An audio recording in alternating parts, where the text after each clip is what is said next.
नमस्कार साथियों, मैं राम गोपाल कुमाऊत आपका स्वागत करता हूं इस YouTube डिजिटल प्लेटफॉर्म पर। जैसा कि आपको पता है, अपन जो फर्स्ट ईयर सेकंड सेमेस्टर की सॉइल फर्टिलिटी मैनेजमेंट का जो कोर्स है उसके कंप्लीट कर रहे हैं।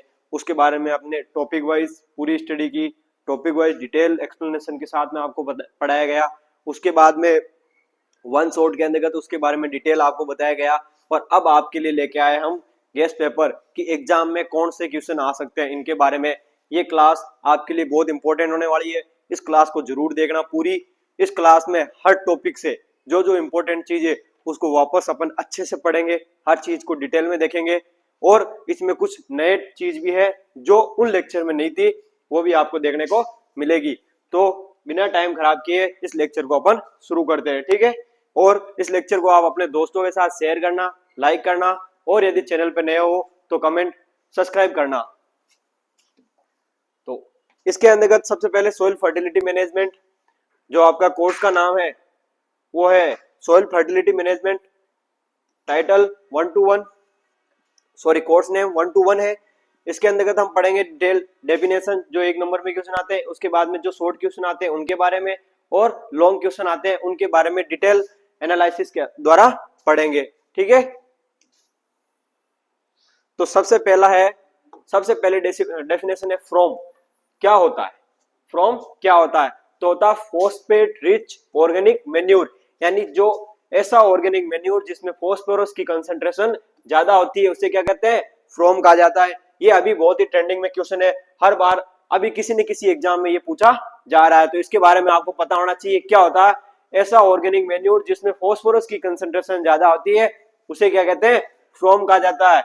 यानी ऐसा फॉस्फेट के आधार पर जैविक खाद बनाना, यानी उसमें रॉक फॉस्फेट और किसी ऑर्गेनिक या किसी और फॉस्फोरस के सोर्स को ऑर्गेनिक मैटर में ऐड करना, जिससे फॉस्फेट रिच ऑर्गेनिक मैन्योर बनता है, उसे क्या कहते हैं? फ्रॉम कहते हैं। अगला बात करते हैं ऑर्गेनिक मैन्योर। ऑर्गेनिक मैन्योर क्या होता है?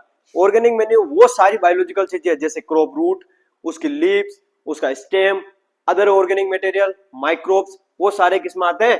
ऑर्गेनिक मैटर के अंतर्गत आते हैं, ठीक है। अब बात करें कि जो सोइल का 100% कंपोजिशन होता है उसको 4 भागों में बांटा गया। 25 एयर, 25 वाटर, 45 मिनरल और 5% क्या होता है? ऑर्गेनिक मैटर होता है। तो पौधे, पशु अपशिष्ट जैविक खाद के अपघटन से तैयार होता है। मृदा के स्ट्रक्चर के लिए, माइक्रोब की एक्टिविटी के लिए, न्यूट्रिएंट के लिए बहुत ही ज्यादा इंपॉर्टेंट होता है। तो याद रखना ऑर्गेनिक मैटर क्या होता है, कितना कंपोजिशन होता है, और ये न्यूट्रिएंट का अच्छा सोर्स होता है। इंडियन सोइल में ऑर्गेनिक मैटर की कंसंट्रेशन कितनी है? तो वो है 0.5 से कम, ठीक है। अगला आता है कॉम्प्लेक्स फर्टिलाइजर। कॉम्प्लेक्स फर्टिलाइजर कौन से होते हैं? वो फर्टिलाइजर जिसमें प्राइमरी न्यूट्रिएंट, यहां टाइपिंग में थोड़ा मिस्टेक हो गया, प्राइमरी वर्ड याद रखना। वो फर्टिलाइजर जिसके अंतर्गत प्राइमरी न्यूट्रिएंट दो या दो से ज्यादा प्राइमरी न्यूट्रिएंट होते हैं, उसे कौन से कहते हैं? कॉम्प्लेक्स फर्टिलाइजर कहा जाता है। इसके अलावा दो और फर्टिलाइजर होते हैं, इसका एग्जांपल याद रख सकते हैं डीएपी और एनपीके। एक होता है स्टेट फर्टिलाइजर, ऐसे फर्टिलाइजर जिसमें केवल ओनली एक प्राइमरी न्यूट्रिएंट होता है, उसे क्या कहते हैं? State fertilizer. एक होता है मिक्स फर्टिलाइजर। कौन सा? Mix fertilizer. ऐसा फर्टिलाइजर जिसको फार्मर फील्ड पर दो या दो से ज्यादा मैन्यूर को या दो या दो से ज्यादा फर्टिलाइजर को फिजिकली मिक्सचर करके जो बनाया जाता है, उसे क्या कहते हैं? मिक्स फर्टिलाइजर कहा जाता है। तो 3 प्रकार के हो गए, स्ट्रेट, कंपाउंड या कॉम्प्लेक्स और मिक्स फर्टिलाइजर। अब इसका एक और नाम है क्या? मल्टी न्यूट्रिएंट फर्टिलाइजर किसे कहा जाता है? तो वो कॉम्प्लेक्स फर्टिलाइजर को कहते हैं। अगला आता है नैनो फर्टिलाइजर। नैनो फर्टिलाइजर क्या होते हैं? वो फर्टिलाइजर जिनके पार्टिकल की साइज 1 to 100 नैनोमीटर के बीच में होती है, उन्हें क्या कहते हैं? नैनो फर्टिलाइजर कहा जाता है। अब इनकी पार्टिकल साइज क्या है? छोटी है, तो इनके पेनिट्रेशन पावर ज्यादा होगी, एफिशिएंसी ज्यादा होगी। इसके अलावा ये आसानी से इसको एप्लीकेशन करने में क्या होगा? आसानी होगी, ठीक है। तो नैनो फर्टिलाइजर का एग्जांपल की बात करें तो होता है नैनो यूरिया है, नैनो डीएपी है, नैनो यूरिया और नैनो डीएपी। नैनो यूरिया और नैनो डीएपी। नैनो यूरिया की बात करें तो इसके पार्टिकल की साइज कितनी होती है 25 टू 50 नैनोमीटर, 25 टू 50 नैनोमीटर होता है। नाइट्रोजन कंटेंट की बात करें तो कितना 4% नाइट्रोजन कंटेंट होता है। अगली बात करें nano DAP. Nano DAP, nano DAP की बात करें तो नाइट्रोजन कंटेंट कितना होता है 8% क्या होता है नाइट्रोजन होता है, 16% क्या होता है फास्फोरस होता है। पार्टिकल साइज क्या होती है 50 टू 80 नैनोमीटर, ठीक है। एप्लीकेशन रेट कितनी होती है 3 टू 5 ml पर लीटर वाटर, पर लीटर वाटर में डालकर स्प्रे करते हैं, ये याद रखना है इनके बारे में, ठीक है। अगला आता है आपका, एक सेकेंड है ना, अगला आता है आपका नैनो फर्टिलाइजर। नैनो यूरिया हो गया और नैनो डीएपी हो गया। ये किसने दिया था वो भी याद रखना, डॉक्टर रमेश रलिया। जो डॉक्टर रमेश रलिया थे उन्होंने नैनो यूरिया और नैनो फर्टिलाइजर के बारे में बताया था। कौन डेवलप करता है इफको, इफको के द्वारा इनको डेवलप किया जाता है। क्या होता है IFFCO, Indian farmer fertilizer cooperative organization, ठीक है, Indian farmer fertilizer cooperative organization, ठीक है। अगला बात करते हैं सोइल इंप्रूवर। सोइल इंप्रूवर क्या होता है, ऐसे मटेरियल या ऐसे कोई भी पदार्थ या ऐसे कोई भी ऑर्गेनिक मटेरियल या केमिकल मटेरियल जो सोइल की फिजिकल, केमिकल, बायोलॉजिकल एक्टिविटी को इंप्रूव करते हैं, उसे क्या कहते हैं सोइल इंप्रूवर कहते हैं। ऐसे पदार्थ जो मृदा की फिजिकल, केमिकल, बायोलॉजिकल प्रॉपर्टी को इंप्रूव करते हैं उसे कह सकते हैं जिप्सम।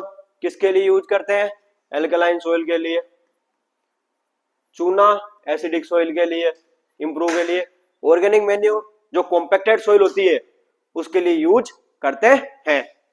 अगला आता है ऑर्गेनिक मैटर। इसके बारे में अभी देखा था कि ऑर्गेनिक मैटर क्या होता है, सारे माइक्रो वगैरह प्लांट का रेजिड्यू जो होता है उसे कहते हैं। अगला आता है फर्टिलाइजर।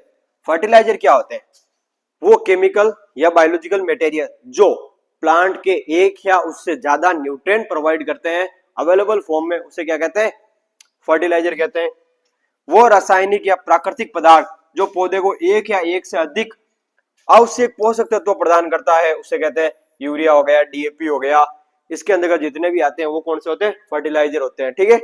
तो ये थी कुछ टर्म, आगे और भी टर्म्स है। अगली है मेन्यूर। मेन्यूर क्या होते हैं, मेन्यूर वो होते हैं जो नेचुरल सोर्स से प्राप्त जैविक अपशिष्ट जैसे गोबर, कंपोस्ट आदि खाद का को क्या कहते हैं मेन्यूर। मेन्यूर क्या होता है, जो ऑर्गेनिक मैटर का जो रेजिड्यू होता है जैसे FIM, कंपोस्ट वगैरह, उन्हें क्या कहते हैं मेन्यूर कहते हैं। मेन्यूर दो प्रकार की होती है, एक होती है कंसंट्रेट मेन्यूर और एक बल्की मेन्यूर। बल्कि ऑर्गेनिक मेन्यूर वो जिसमें ऑर्गेनिक मैटर कंटेंट ज्यादा होता है और न्यूट्रिएंट कंटेंट कम होता है। एग्जांपल याद रखना FIM और कंपोस्ट। कंसंट्रेट ऑर्गेनिक मैन्यूर जिसमें ऑर्गेनिक मैटर कंटेंट कम, न्यूट्रिएंट कंटेंट ज्यादा। एग्जांपल ऑयल केक्स, ठीक है। ये याद रखना मैन्यूर दो प्रकार की, कंसंट्रेट और बल्की। बल्की जिसमें ऑर्गेनिक मैटर ज्यादा होता है, न्यूट्रिएंट कम होता है, और एग्जांपल, और कंसंट्रेट जिसमें ऑर्गेनिक मैटर कम होता है लेकिन न्यूट्रिएंट ज्यादा होते हैं, और एग्जांपल याद रखना। अगला आता है सोइल फर्टिलिटी। सोइल फर्टिलिटी क्या होता है, ability of soil to provide या capacity of soil to provide nutrient for plant क्या कहलाता है, सोइल फर्टिलिटी कहलाता है। अब इसको सोइल फर्टिलिटी को कहां कर सकते हैं अपन, लैब में एनालिसिस कर सकते हैं कि उसमें न्यूट्रिएंट कंसंट्रेशन कितनी है, उसके आधार पर मृदा की वो क्षमता जिसमें फसलों को वृद्धि के लिए आवश्यक पोषक तत्व प्राप्त करती है उसे सोइल फर्टिलिटी कहते हैं। लैब में एनालिसिस कर सकते हैं, ठीक है। एक होता है सोइल प्रोडक्टिविटी। सोइल प्रोडक्टिविटी, तो ये क्या है, एक ब्रॉड टर्म है। सोइल प्रोडक्टिविटी क्या है, ब्रॉड टर्म है, ठीक है। जबकि सोइल फर्टिलिटी क्या है, सोइल फर्टिलिटी क्या है, सोइल फर्टिलिटी क्या है, एक नैरो टर्म है। सोइल फर्टिलिटी क्या है, एक नैरो टर्म है, और जो प्रोडक्टिविटी है वो क्या है, एक ब्रॉड टर्म है। अब इसमें प्रोडक्टिविटी में क्या आता है, fertility, fertility plus management. Fertility plus management आएगा तो क्या हो जाएगा, सोइल प्रोडक्टिविटी। लेकिन केवल एबिलिटी आएगी सोइल की तो क्या हो जाएगा, soil fertility.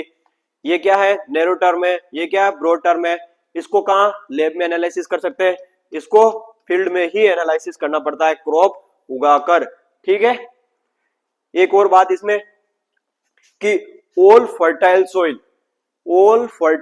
are productive, all fertile soil are productive, but all fertile soil not productive।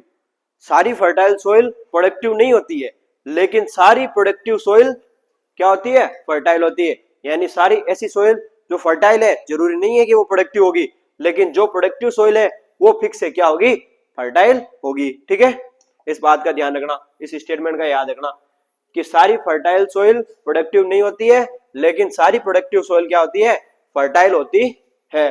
ठीक है, अगला बात करें एसेंशियल न्यूट्रिएंट। एसेंशियल न्यूट्रिएंट वो न्यूट्रिएंट होते हैं जिनकी कमी हो गई तो प्लांट अपना लाइफ साइकिल कंप्लीट नहीं कर पाते, यानी वो न्यूट्रिएंट जो प्लांट के लाइफ साइकिल को कंप्लीट करने के लिए जरूरी ही है, उसे क्या कहते हैं, एसेंशियल। कितने हैं, 17 है। कौन कौन से हैं, CHO, NPK जिसे प्राइमरी भी कहते हैं, CAMGS सेकेंडरी। अगला फेकुमंजन, फेकु मंच बमो निकल, फेकुमंजन बमो निकल होता है। ठीक है, अगला बात करते हैं फंक्शनल न्यूट्रिएंट। तो याद रखना फंक्शनल न्यूट्रिएंट टर्म किसने दी थी, तो सबसे पहले निकोलस जो निकोलस नाम के साइंटिस्ट थे उन्होंने इसकी टर्म को दी थी, निकोलस ने इसकी टर्म दी थी। ठीक है, किसने दी थी, निकोलस, जो निकोलस साइंटिस्ट थे उसने इसकी टर्म दी थी। ठीक है, उन्होंने क्या बताया कि वो सारे न्यूट्रिएंट जो प्लांट की मेटाबॉलिक एक्टिविटी के लिए या प्लांट की स्ट्रक्चर के लिए इंपॉर्टेंट होते हैं उन्हें क्या कहते हैं, फंक्शनल न्यूट्रिएंट कहते हैं। ये कितने होते हैं, 21। कौन कौन से होते हैं, 17 प्लस 4 बेनिफिशियल जो न्यूट्रिएंट होते हैं उसको कहते हैं। जरूरी नहीं है कि और भी ज्यादा हो सकते हैं। ठीक है, तो होते हैं फंक्शनल न्यूट्रिएंट, वो न्यूट्रिएंट जो प्लांट की मेटाबॉलिक एक्टिविटी और स्ट्रक्चर में इंपॉर्टेंट होते हैं उन्हें कहते हैं। अगला आता है बेनिफिशियल न्यूट्रिएंट, वो न्यूट्रिएंट जो प्लांट को जरूरी नहीं है, सारे प्लांट को जरूरी नहीं है, लेकिन यदि मिल जाएंगे तो अच्छा है। ऐसा है, यदि कोई न्यूट्रिएंट है उनको जरूरत नहीं है, ठीक है, लेकिन यदि वो दे दोगे तो अपना परफॉर्मेंस ज्यादा करेगा, यानी जरूरी नहीं लेकिन मिल गया तो काम अच्छा करेंगे। वो कौन से होते हैं, बेनिफिशियल। कौन कौन से होते हैं, ना को V Si, sodium, cobalt, vanadium, silicon, इसके अलावा एल्यूमिनियम भी है। ठीक है, ये याद रखना।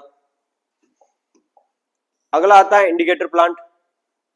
इंडिकेटर प्लांट क्या होते हैं, वो प्लांट जो किसी भी स्पेसिफिक न्यूट्रिएंट की डेफिशिएंसी होने पर वो शो करते हैं, तो उसे क्या कहते हैं, इंडिकेटर प्लांट। वो पौधे जो किसी विशेष पोषक तत्व की कमी या अधिकता के द्वारा लक्षण दिखाई देते हैं, यानी किसी प्लांट की कमी हुई या अधिकता हुई तो उसके सिम्टम दिखाते हैं, उसे कौन से कहते हैं, इंडिकेटर प्लांट कहा जाता है। किसका होता है, तो इसमें देख सकते हैं नाइट्रोजन का, फूलगोभी। सारे इंडिकेटर प्लांट देख लेते हैं एक बार। नाइट्रोजन का कौन होता है, फूलगोभी और पत्ता गोभी।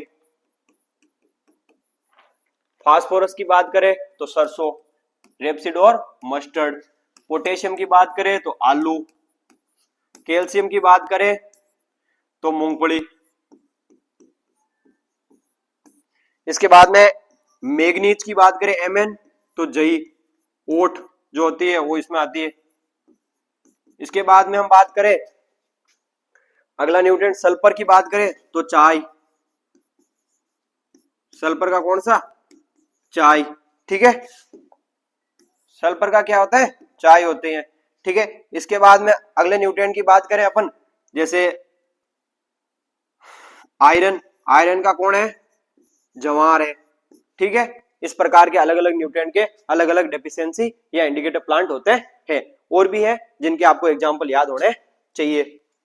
ठीक है, इसमें कॉपर देख सकते हैं, कॉपर का कौन है, तो कॉपर का गेहूं है। जिंक का कौन है, धान है।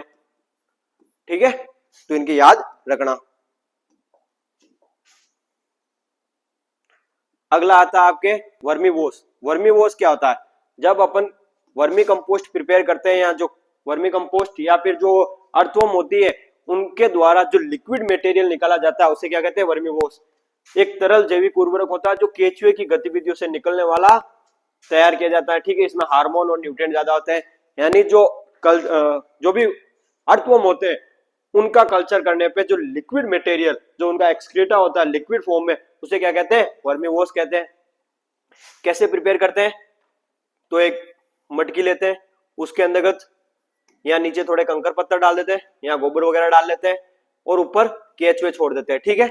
और नीचे एक नल लगा होता है और नीचे अपन स्टोर कर लेते हैं और पानी डाल देते हैं, ठीक है, और ऊपर से कवर कर देते हैं। कुछ समय बाद में ये इसको खाते रहते हैं और अपने एक्सक्रीटा निकलता रहता है और ऊपर पानी लगातार डालते रहते हैं। तो धीरे धीरे इन कंकर पत्थर से होते हुए ये नीचे यहाँ से आकर यहाँ स्टोर हो जाता है, ठीक है। ये याद रखना वर्मीवॉश कैसे प्रिपेयर करते हैं उसके बारे में, ठीक है। तो अगला आता है ह्यूमिक सबस्टेंस। ह्यूमिक सबस्टेंस क्या होते हैं कि ह्यूमिक सबस्टेंस वो सबस्टेंस होते हैं जो ऑर्गेनिक मैटर का डिकम्पोजिशन हो गया, बहुत ज्यादा डिकम्पोजिशन हो गया, अब वो डिकम्पोजिशन के लिए रेजिस्टेंस हो गया, तो वो बीच में पीछे बचा हुआ मटेरियल क्या कहलाता, ह्यूमिक सबस्टेंस, यानी कार्बनिक पदार्थों के अपघटन करने से बनने वाले यौगिक। यानी ये कोई ऑर्गेनिक मैटर था, इसका बार बार डिकम्पोजिशन हुआ, लास्ट में जाकर कोई हार्ड रेजिस्टेंस मटेरियल बन गया, उसे क्या कहते हैं, ह्यूमिक सबस्टेंस कहते हैं, ठीक है।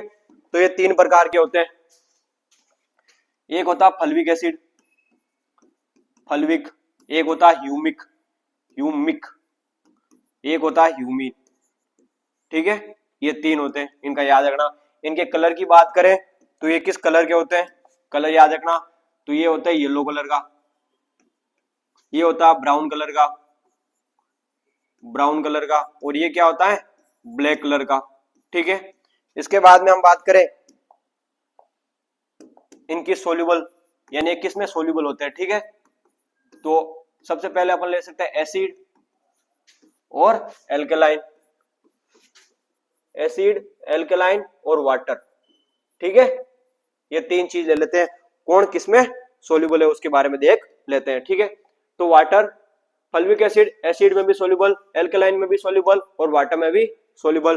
ह्यूमिक एसिड किस में, ओनली एल्कलाइन में सोल्यूबल, बाकी इनसोल्यूबल, ठीक है। अगला होता है ह्यूमिन, ह्यूमिन क्या होता है, सब में इनसोल्यूबल होता है, बस ये याद रखना, और कुछ याद रखने की जरूरत नहीं है, ठीक है। तो ह्यूमिन क्या होता है इसके बारे में हमने देख लिया। अगला आता है चिलेट, चिलेट क्या होते हैं, ठीक है। तो चिलेट, सबसे पहले चिलेट कौन सी भाषा का शब्द है, ग्रीक, किससे लिया गया, चिलियन से, जिसका अर्थ क्या होता है, क्लो, यानी पंजा, किसी भी मटेरियल को पकड़ के रखना। इसमें क्या होता है, कोई भी मेटल अपने साइक्लिक फॉर्म में न्यूट्रिएंट को अपने चारों तरफ पकड़ के रखता है, उसे क्या कहते हैं, चिलेट। ये क्या करते हैं, अवेलेबिलिटी को बढ़ाते हैं, यानी किसी भी न्यूट्रिएंट की सोल्युबिलिटी को क्या करते हैं, इंक्रीज करते हैं, उसे क्या कहते हैं, चिलेट। क्या याद रखना, कौन सी वर्ड, कौन सी लैंग्वेज, किससे लिया गया, क्या मतलब होता है, किस फॉर्म में, साइक्लिक फॉर्म में, क्या करते हैं, अवेलेबिलिटी को बढ़ाते हैं।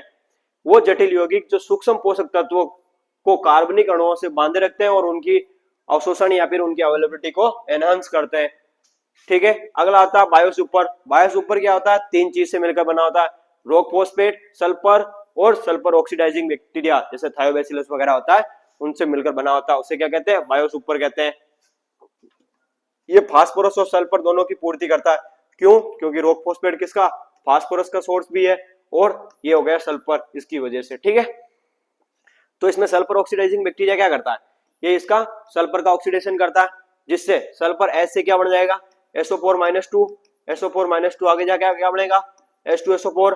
अब ये H2SO4 क्या करेगा, एसिड है, तो रॉक फॉस्फेट को क्या करेगा, सोल्यूबल या ब्रेक डाउन करेगा, ठीक है। अभी तक समझ में आ रहा है तो चैनल को सब्सक्राइब कर लेना, यदि नए हो तो क्लास को लाइक करना और अपने दोस्तों के साथ शेयर जरूर करना, ठीक है। आगे बात करते हैं, अगला आता है ऑयल केक्स, ऑयल केक्स, अगली बात करते हैं अपन ऑयल केक। ऑयल केक क्या होती है कि जितने भी ऑयल सीड होते हैं उनमें से ऑयल निकालने के बाद में जो एक्स्ट्रा मटेरियल बच जाता है उसे क्या कहते हैं, ऑयल केक्स कहा जाता है। यानी ऑयल सीड से ऑयल निकालने के बाद में बचा हुआ मटेरियल ऑयल केक्स कहलाता है, ठीक है। ये दो प्रकार की होती है, एक तो होती है इडेबल, इडेबल यानी खाने योग्य, एक होती है नॉन इडेबल जिसको अपन खा नहीं सकते। ठीक है, इडेबल और नॉन इडेबल दो प्रकार की होती है। इडेबल में कौन कौन सी आ सकती है? सूरजमुखी की आ सकती है, मूंगफली की आ सकती है, रेपसीड मस्टर्ड की आ सकती है, तिल की आ सकती है। ठीक है, इसके अलावा बात करें नॉन एडिबल, नॉन एडिबल ऐसी जो खाने योग्य नहीं होती है, तो उसमें नीम की खली आ सकती है, महुआ की खली आ सकती है, करंज की खली आ सकती है। ठीक है, ये याद रखना। और ये किसका एग्जाम्पल है? कंसंट्रेट ऑर्गेनिक मेन्यूर का एग्जाम्पल है। अगला बात करते हैं सीएन रेशियो। सीएन रेशियो का मतलब है किसी भी ऑर्गेनिक मटेरियल में कार्बन और न्यूट्रिएंट का क्या रेशियो है, उसे क्या कहते हैं? CN ratio. यदि ये सीएन रेशियो वाइडर है, मतलब 20:1 है, यानी 20 कार्बन पे एक नाइट्रोजन, 20 कार्बन पे एक नाइट्रोजन, यानी यहाँ नाइट्रोजन की क्या है? कमी है। एक है नेरो 10:1, यानी 10 कार्बन पे एक नाइट्रोजन, तो यहाँ नाइट्रोजन की अवेलेबिलिटी क्या है? ज्यादा है। ठीक है, याद रखना। यदि सीएन रेशियो वाइडर तो नाइट्रोजन की कमी, यदि सीएन रेशियो लोअर तो नाइट्रोजन की अधिकता। ठीक है, अगला होता है कोटेड फर्टिलाइजर। कोटेड फर्टिलाइजर क्या होता है? ये कोई फर्टिलाइजर है, ठीक है, तो इनके ऊपर, ये कोई फर्टिलाइजर है, इनके ऊपर अलग कुछ मटेरियल की क्या कर देते हैं? कोटिंग कर देते हैं, उन्हें क्या कहते हैं? कोटेड फर्टिलाइजर कहा जाता है। कोटेड क्यों करते हैं? ताकि इनकी सोल्यूबिलिटी लंबे समय तक बने रहे। ठीक है, ये प्लांट के लिए लंबे समय तक अवेलेबल रहे। दूसरा कि जो न्यूट्रिएंट है उसका लॉसेस कम हो। तीसरा, यूरिया को नीम कोटेड किया जाता है मेनली किस लिए? ताकि उसको मिल्क इंडस्ट्री में यूरिया का यूज रोका जा सके। ठीक है, तो इससे रिलेटेड ये था। अगला आता है नाडेप। नाडेप क्या है? नाडेप एक कंपोस्ट बनाने का मेथड है। किसने दिया था? नाडेप काका। कहाँ के थे? महाराष्ट्र के। किसने दिया था? नाडेप काका। कहाँ के थे? महाराष्ट्र के थे। पूरा नाम की बात करें, नारायण देवरा पांडारी पांडे। नारायण देवरा पांडारी पांडे इनका पूरा नाम था। नाडेप काका महाराष्ट्र के थे। कंपोस्ट बनाने का मेथड है, कौन सा मेथड है? एरोबिक मेथड है। कितना टाइम लगता है? 3 से 4 महीने लगते हैं। ठीक है, क्या करते हैं? एक टैंक बनाते हैं, किससे? ईंटों से। ईंटों को किसमें? हनीकॉम्ब स्ट्रक्चर में लगा दिया जाता और बना दिया जाता। पीछे सबसे नीचे ऑर्गेनिक मैटर, फिर एफआईएम की स्लरी, उसके बाद में वाटर, रेत, ऑर्गेनिक मैटर, एफआईएम, ऐसे करके इसको भर दिया जाता है। कितना? ऊपर तक 15 सेंटीमीटर ऊपर तक भर देते हैं, फिर इसको छोड़ देते हैं। 10-15 दिन में ये वापस बैठ जाता है, फिर वापस इसको इतना का इतना भर के छोड़ देते हैं और प्रॉपर मॉइस्चर बनाया रखते हैं। ठीक है, अगला होता है एडगो। एडगो जो होता है, ये सबसे पहले कंपोस्ट बनाने का सबसे पहले मेथड कौन सा? एडगो। कब दिया गया था? 1940 में। किसने दिया था? एचकिंसन और रिचार्ड ने दिया था। ठीक है, इसके बाद में इसमें विशिष्ट कुछ माइक्रोब्स के गोल का यूज किया जाता है, यानी ऑर्गेनिक मैटर वगैरह जो एफआईएम वगैरह का यूज नहीं करते। इसमें कुछ ऑर्गेनिक मैटर जो ऑर्गेनिक माइक्रोब्स के कल्चर का यूज किया जाता है, एफआईएम का यूज नहीं करते। सबसे पहला मेथड कौन सा? एडगो मेथड। किसने दिया? कब दिया? 1914 में। किसने दिया? एचकिंसन और रिचार्ड ने दिया था। ठीक है, अगला होता है प्लांट न्यूट्रिएंट।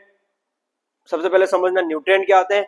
वो सारे मटेरियल या वो सारे एलिमेंट जो किसी भी लिविंग ऑर्गेनिज्म की लाइफ साइकिल को कंप्लीट करने के लिए रिक्वायर्ड होते हैं, उसे क्या कहते हैं? न्यूट्रिएंट। और प्लांट न्यूट्रिएंट क्या हो जाएंगे? प्लांट की लाइफ साइकिल को कंप्लीट करने के लिए जिन जिन न्यूट्रिएंट की आवश्यकता होती है, उन्हें क्या कहते हैं? प्लांट न्यूट्रिएंट के नाम से जाना जाता है। ठीक है, अगला आता है नैनो यूरिया के बारे में आपने देख ही लिया, क्या होता है, इसकी साइज क्या होती है, इसमें नाइट्रोजन कंटेंट कितना होता है? 4% होता है। इसके बाद में किसने डेवलप किया? इफको ने डेवलप किया। ठीक है, अगले आते हैं लॉन्ग क्वेश्चन। ये थे अपने अभी तक जो छोटी छोटी डेफिनेशन आती है उनके बारे में। अब आते हैं उनसे थोड़े बड़े क्वेश्चन, क्या है उनके बारे में देखते हैं। ठीक है, तो इसमें सबसे पहला आता है एफसीओ। एफसीओ क्या है? Fertilizer control order. कब आया? सबसे पहले 1955 में आया। वापस रिवाइज कब हुआ? 1985 में हुआ था। इसका काम क्या था वो याद रखना कि क्वालिटी, मार्केटिंग और प्राइस और डिस्ट्रीब्यूशन को कंट्रोल करना। किसका? सारे फर्टिलाइजर का। ठीक है, सारे चीजों का, जितने भी फर्टिलाइजर बेचते हैं उनका रजिस्ट्रेशन करने का काम यही करता है। इसी के अंतर्गत बायो फर्टिलाइजर, नैनो फर्टिलाइजर को भी शामिल किया गया है। इसके अलावा उर्वरकों की ग्रेडिंग करने, किस ग्रेड में होंगे, उनकी पैकेजिंग कैसी होगी, उन पे लेबल कैसा होगा, उनकी क्वालिटी टेस्ट, ये सब कौन करता है, एफसीओ ही करवाता है। यदि कोई फार्मर यदि कोई कंपनी जो फर्टिलाइजर बना रही है वो एफसीओ के जो गाइडलाइन है उनको नहीं मानती है तो उनका जो लाइसेंस है वो क्या कर दिया जाता है, रद्द कर दिया जाता है। ठीक है, तो ये थी एफसीओ से रिलेटेड कुछ बातें।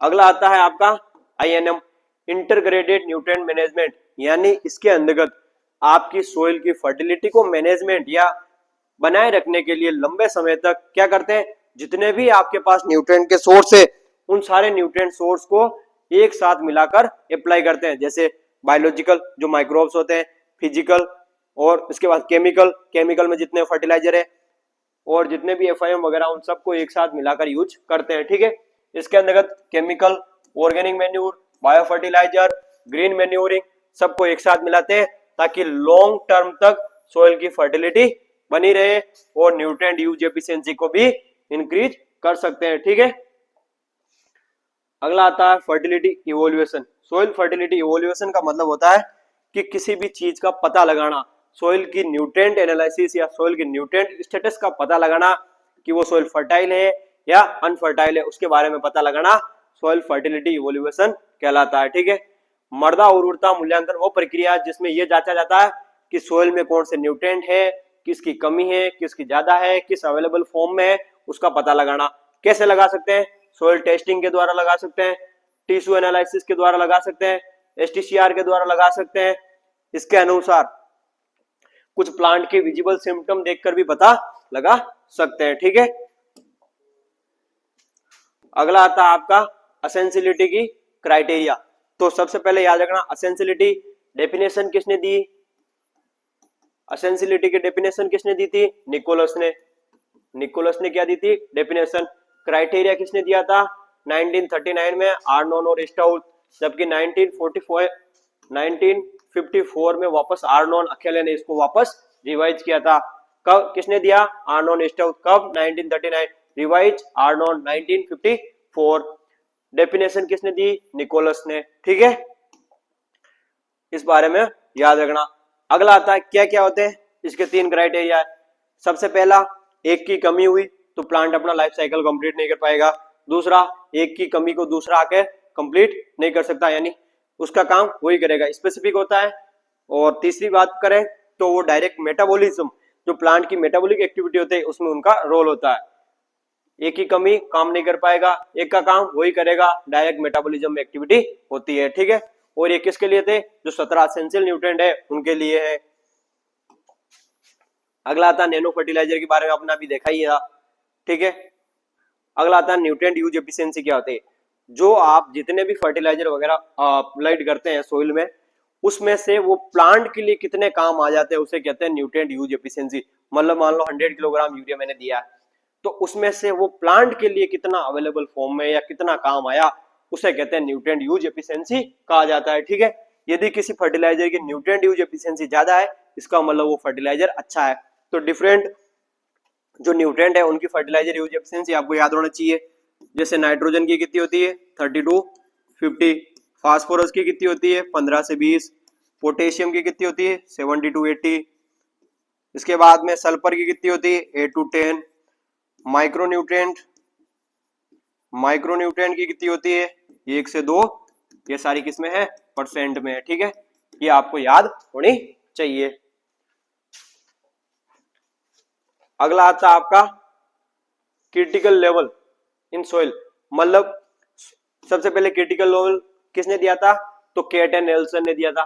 केट एंड नेल्सन नाम के 2 साइंटिस्ट थे, उन्होंने दिया था क्या, critical level in nutrient in soil. Nutrient में सोइल में न्यूट्रिएंट की वो कंसंट्रेशन जिसके नीचे गया, मान लो ये कोई एक स्पेसिफिक लेवल है, ठीक है, इससे नीचे गई यदि न्यूट्रिएंट तो उसकी क्या हो जाएगी, डेफिशिएंसी हो जाएगी। इससे यदि अपर गया तो उसकी टॉक्सिसिटी हो जाएगी। यानी वो लेवल जहां पर उनकी कंसंट्रेशन ऑप्टिमम होती है उसे क्या कहते हैं, critical level of nutrient in soil कहा जाता है। अलग अलग फर्टिलाइजर की अलग अलग होती है, सॉरी अलग अलग न्यूट्रिएंट की अलग अलग होती है। क्रांतिक वो मिनिमम कंसंट्रेशन जिसके नीचे जाने पर पोषक तत्वों की उपलब्धता फसलों की वृद्धि, यानी इस लेवल से यदि नीचे गया तो उसकी डेफिशिएंसी हो जाती है, उसे क्या कहते हैं, सीएल वैल्यू कहा जाता है। ठीक है, इसके बाद में हम बात करते हैं यदि नीचे है, इससे यदि कम है, डेफिशिएंसी में है, तो आप फर्टिलाइजर दोगे तब तो वो फायदेमंद है, यानी ये है क्रिटिकल वैल्यू। यदि इससे कम है इसका मतलब डेफिशिएंसी, यहां पर आप यदि अप्लाई करोगे तो फायदा होगा, लेकिन इससे ज्यादा है, पहले न्यूट्रिएंट वहां ज्यादा है और आप फर्टिलाइजर दोगे तो उसका फायदा नहीं होगा। ठीक है, डिफरेंट न्यूट्रिएंट की सीआरएच सीएल वैल्यू क्या होती है याद रखना। जैसे सल्फर की कितनी होती है 10 ppm, सल्फर की कितनी होती है 10, सल्फर की कितनी होती है 10 ppm, आयरन की कितनी होती है 4.5 ppm, मैग्नीज Mn की कितनी होती है 2 ppm, जिंक Zn की कितनी होती है 0.6 ppm, बोरोन की कितनी होती है 0.5 ppm। अगला आता है आपका कॉपर की कितनी होती है 0.2 ppm, और लास्ट में बचा मोलिब्डेनम की कितनी होती है 0.1 ppm होती है। ये डिफरेंट न्यूट्रिएंट की अलग अलग सीआरएच वैल्यू होती, सीएल वैल्यू होती, याद रखना। Sulphur 10, iron 4.5, manganese 2, zinc 0.6, boron 0.5, copper 0.2 और मोलिब्डेनम 0.1 होती है। अगला आता है soil test process. Soil test process क्या होती है? सोइल टेस्ट प्रोसेस क्या होती है? वो प्रोसेस जिसके द्वारा मृदा में उपस्थित पोषक तत्व, पीएच, ऑर्गेनिक मैटर, ईसी, इन सब की ज्ञात की जाती है प्रयोगशाला में या लैब में। सबसे पहले क्या करेंगे, सोइल टेस्ट वैल्यू क्या होती है या सोइल टेस्ट प्रोसेस क्या होती है। सबसे पहले फील्ड में जाएंगे, फील्ड में गए, ये आपका कोई फील्ड है, ठीक है। इस फील्ड में सबसे पहले क्या करेंगे, फील्ड में गए, ये आपका कोई फील्ड है, तो 2 मीटर गैप इधर छोड़ दिया, 2 मीटर इधर छोड़ दिया, 2 मीटर 2 मीटर छोड़ दिया। अब डिफरेंट अलग अलग जगह से क्या करेंगे, सैंपल कलेक्ट करेंगे। सैंपल कितने लेंगे, 10 से 12, कितने पर हेक्टर, 10 से 12 सैंपल लेते हैं पर हेक्टर। उसको लिया, सोइल को इकट्ठा किया, प्रॉपर वाटरिंग सिस्टम के द्वारा 4 भागों में डिवाइड किया, 2 को सेलेक्ट करेंगे, 2 को हटा देंगे, वापस वही करेंगे जब तक आपका सैंपल साइज कितने नहीं हो जाए 500 ग्राम। फिर इसको लैब में ले जाएंगे, डिफरेंट इक्विपमेंट, डिफरेंट मेथड के द्वारा डिफरेंट न्यूट्रिएंटों को एनालिसिस करेंगे, ठीक है। अब इसकी डेप्थ इंपॉर्टेंट है, कितनी रखते हैं, 15 सेंटीमीटर रखते हैं नॉर्मल। यदि ग्रासेस है तो 5 सेंटीमीटर, और हॉर्टिकल्चर क्रॉप है तो 30 to 90 सेंटीमीटर। यदि एक ऑप्शन दे तो 90 सेंटीमीटर, ठीक है। तो ये किसमें है, नॉर्मल। ये किसमें, ग्रासेस फील्ड, जहां ग्रासेस है। ये किसमें है, हॉर्टिकल्चर क्रॉप। हॉर्टिकल्चर क्रॉप किस शेप में कट लगाते हैं, वी शेप में लगाते हैं। कहां से लेते हैं, यहां से 1.5 सेंटीमीटर का मिट्टी को लेते हैं, ठीक है। ये थी आपकी सोइल टेस्ट प्रोसेस के बारे में। अगला आता है law of minimum. Law of minimum किसने दिया था, जेबी लिविंग ने दिया था। किसने दिया था, जेबी लिविंग नाम का साइंटिस्ट था, उसने दिया था लॉ ऑफ मिनिमम। क्या होता है कि जो प्लांट की ग्रोथ है, प्लांट की ग्रोथ उस न्यूट्रिएंट पर डिपेंड करेगा जिसकी कंसंट्रेशन सबसे कम होगी, यानी प्लांट की ग्रोथ उस पर डिपेंड करेगा जिसकी कंसंट्रेशन सबसे कम होगी। मान लो 5 न्यूट्रिएंट है, ठीक है, एग्जांपल के लिए, उसमें से यदि फास्फोरस सबसे कम है तो डेफिशिएंसी फास्फोरस की है, मतलब तो पूरी प्लांट की ग्रोथ किस पे डिपेंड करेगी, फास्फोरस के, ना कि जो 4 प्रॉपर है उन पे नहीं करेगी, जिनकी कमी है उस पे डिपेंड करेगी। तो वन लाइन में प्लांट की ग्रोथ उस पे डिपेंड करती है जिसकी कंसंट्रेशन सबसे कम होती है, उसे क्या कहते हैं, लॉ ऑफ मिनिमम कहते हैं। किसने दिया, जेबी लिविंग। कब दिया, 1840, याद रखना, ये इंपॉर्टेंट है, ठीक है। अगला आता है नाइट्रिफिकेशन इनहिबिटर। नाइट्रिफिकेशन इनहिबिटर क्या होता है, ऐसे एंजाइम, सॉरी ऐसे केमिकल जो नाइट्रिफिकेशन की प्रोसेस को रोक देते हैं उन्हें क्या कहते हैं, नाइट्रिफिकेशन इनहिबिटर कहते हैं। सबसे पहले नाइट्रिफिकेशन प्रोसेस होती क्या, वो आपको पता होनी चाहिए। ये है अमोनिया NH4+, ये किस में कन्वर्ट होगा, नाइट्रेट, नाइट्राइट, और ये किस में जाएगा, नाइट्रेट में, ठीक है। तो सबसे पहले में कौन आता है, नाइट्रोसोमोनास, नाइट्रोसोमोनास। सेकंड में कौन आएगा, नाइट्रोबैक्टर, नाइट्रोबैक्टर। वेक्टर। अब नाइट्रिफिकेशन इनहिबिटर क्या होते हैं, वो क्या करते हैं, इस फास्ट स्टेप को रोक देते हैं, यानी इसको आगे जाने से रोक देते हैं, इसको आगे जाने ही नहीं देते, यही नहीं बनने देंगे, यानी इसी फॉर्म में पड़े रहते हैं, तो उसे क्या कहते हैं, नाइट्रिफिकेशन इनहिबिटर कहा जाता है। और यहाँ कौन से न्यूट्रिएंट को रोकते हैं, तो याद रखना कॉपर। नाइट्रिफिकेशन इनहिबिटर में किसको रोकते हैं, कॉपर, जबकि यूरिएज, जो यूरिएज इनहिबिटर होता है उसमें किसको रोकते हैं, निकल, निकल को बाइंड कर लेते हैं, याद रखना। अब यहाँ पे भी तो रोक सकते थे, यहाँ पे क्यों नहीं रोकते, यदि यहाँ पे इस प्रोसेस को रोकेंगे तो ये तो बन जाएगा, जबकि ये क्या होता है, प्लांट के लिए, सोइल में या माइक्रोब्स के लिए क्या होता है, हार्मफुल होता है, इसीलिए इस प्रोसेस को यहीं पे रोक दिया जाता है। ठीक है, अब इसके एग्जाम्पल बहुत इंपॉर्टेंट है, कौन कौन से हैं, डीएमपीपी, ये आपको फुल फॉर्म याद रखने की जरूरत नहीं है, डीएमपीपी, इसके अलावा और भी एग्जाम्पल है, उनके बारे में बता देता हूं। ठीक है, और कौन कौन से एग्जाम्पल है इसके बारे में, सबसे पहला एक है एनसर्व,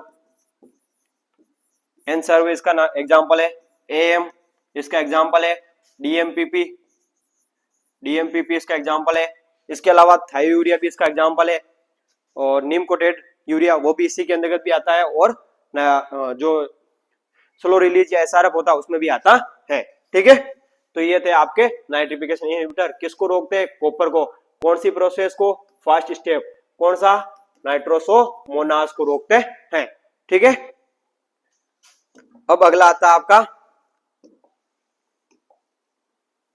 biological nitrogen fixation. Biological nitrogen fixation क्या होता है, ये आपकी कोई क्रॉप है, लेग्यूम क्रॉप, ठीक है, तो इसके अंदर क्या पाएगी, गांठ पाई जाएगी, साइज कितनी होनी चाहिए, 2 to 8 mm।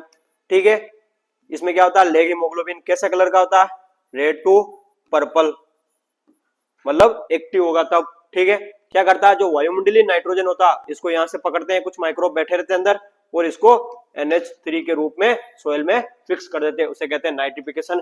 In nitrification, biologically nitrification यानी एटमॉस्फेरिक नाइट्रोजन को सोइल में फिक्स करना, किसके द्वारा, माइक्रोब के द्वारा। कहां बैठे रहते हैं माइक्रोब, तो लेग हीमोग्लोबिन में बैठे, नोड्यूल होता है उसमें बैठे रहते हैं। कौन सी प्रोटीन पाई जाती है, लेग हीमोग्लोबिन प्रोटीन होती है। कौन से, राइजोबियम, एजोटोबैक्टर, एजोस्पिरिलम, ये क्या होता है, एसोसिएटिव नेचर, ये क्या होता है, सिम्बायोटिक, ये क्या होता है, फ्री लिविंग होता है। ठीक है, अगला बात करते हैं अपन एसआरएफ के बारे में। क्या होते हैं, वो फर्टिलाइजर जो प्लांट की नीड के अनुसार धीरे धीरे फर्टिलाइजर से न्यूट्रिएंट रिलीज करते हैं। जैसे कोई ये फर्टिलाइजर है, जैसे जैसे प्लांट की नीड है उसके अनुसार फर्टिलाइजर या न्यूट्रिएंट को रिलीज करते हैं, उसे क्या कहते हैं, SRNF, slow release nitrogenous fertilizer कहा जाता है, जो लीचिंग और वोलेटिलाइजेशन को क्या करते हैं, रोक देते हैं। एग्जांपल में याद रख सकते हो, नीम कोटेड, मोम कोटेड, लाख कोटेड, और यूरिया फॉर्मेल्डिहाइड, यूरिया फोम, इसके बाद में कोटिलिडीन डाइयूरिया, आइसोब्यूटाइलिन डाइयूरिया, ऑक्सामाइड, ये सारे इसी के एग्जांपल होते हैं। ठीक है, अगला आता है ड्रिस।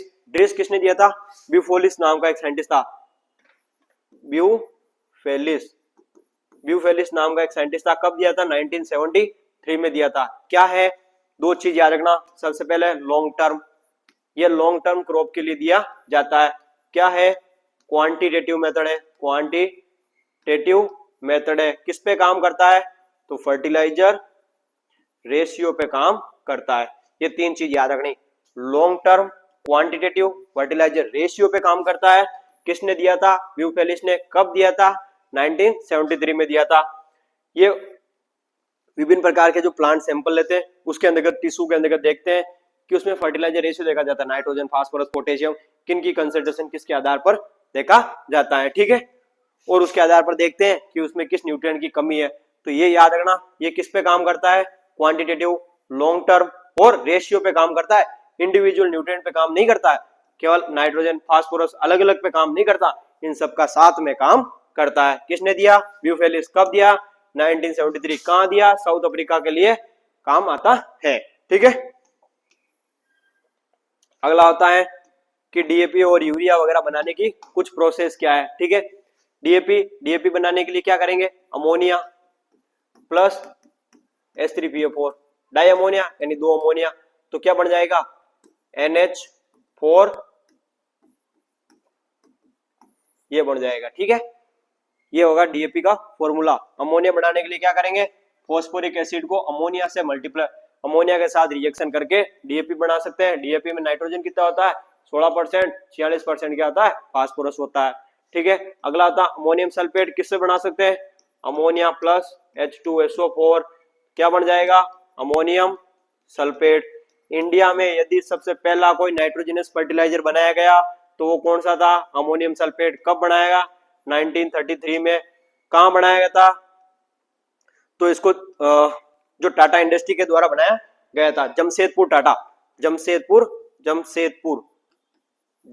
जो टाटा है वहां पर इसको सबसे पहले बनाया गया था। जमशेदपुर जो टाटा इंडस्ट्री है वहां पर इसको सबसे पहले बनाया गया था। कब, 1933 में बनाया था। किससे, किसकी रिएक्शन है, अमोनिया प्लस H2SO4 की रिएक्शन है। ठीक है, अगला आता है आपका यूरिया।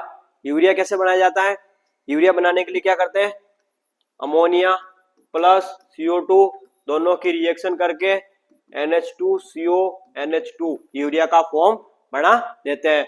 टेम्परेचर कितना रखते हैं और प्रेशर कितना रखते हैं याद रखना चाहिए। ठीक है, तो इसमें जो पहली प्रोसेस रहती है N2 प्लस 3H2, इससे तो क्या बनेगा, अमोनिया बन जाएगा। अब जो अमोनिया बनी है उसकी रिएक्शन किसके साथ, CO2 के साथ, तो सबसे पहले क्या बनेगा, अमोनियम कार्बामेट बनेगा। ठीक है, अब ये अमोनियम कार्बामेट वापस किस में कन्वर्ट हो जाएगा, यूरिया में NH2CO NH2 में कन्वर्ट हो जाता है। ठीक है, NH2CO NH2 में कन्वर्ट हो जाता है।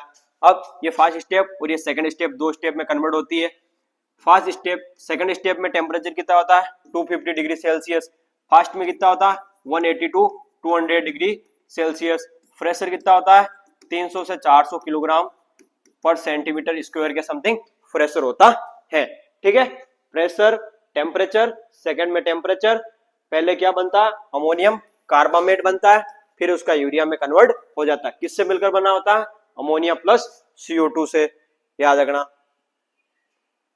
ये था यूरिया बनाने का। अब आते हैं आपके लॉन्ग क्वेश्चन, जो बड़े बड़े क्वेश्चन आते हैं उनके बारे में अपन देखते हैं। ठीक है, तो उसमें आता है सबसे पहला, लॉन्ग क्वेश्चन में सबसे पहला आता है कि फर्टिलाइजर के टाइप्स क्या क्या होते हैं और उनका एग्जांपल के साथ नाइट्रोजनस फर्टिलाइजर को समझाना। सबसे पहले फर्टिलाइजर क्या होते हैं, वो केमिकल मटेरियल जो प्लांट को एक या उससे ज्यादा न्यूट्रिएंट प्रोवाइड करते हैं, उन्हें क्या कहते हैं, फर्टिलाइजर कहा जाता है। ठीक है, इसके बाद में इनको अलग अलग पार्ट में डिवाइड किया गया बेस्ड ऑन कंसंट्रेशन या बेस्ड ऑन स्ट्रक्चर के आधार पर।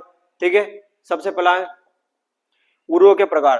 प्राथमिक पोषक तत्वों के उर्वरक यानी जो प्राइमरी न्यूट्रिएंट है उनके लिए NPK, सेकेंडरी CMGS, माइक्रो के लिए, और कुछ सिंथेटिक होते हैं जो केमिकल प्रोसेस के द्वारा, ऑर्गेनिक जो ऑर्गेनिक प्रोसेस के द्वारा बनाए जाते हैं, मिश्रित जिसको मिक्स करके बनाया जाता है दो या दो से ज्यादा फर्टिलाइजर को।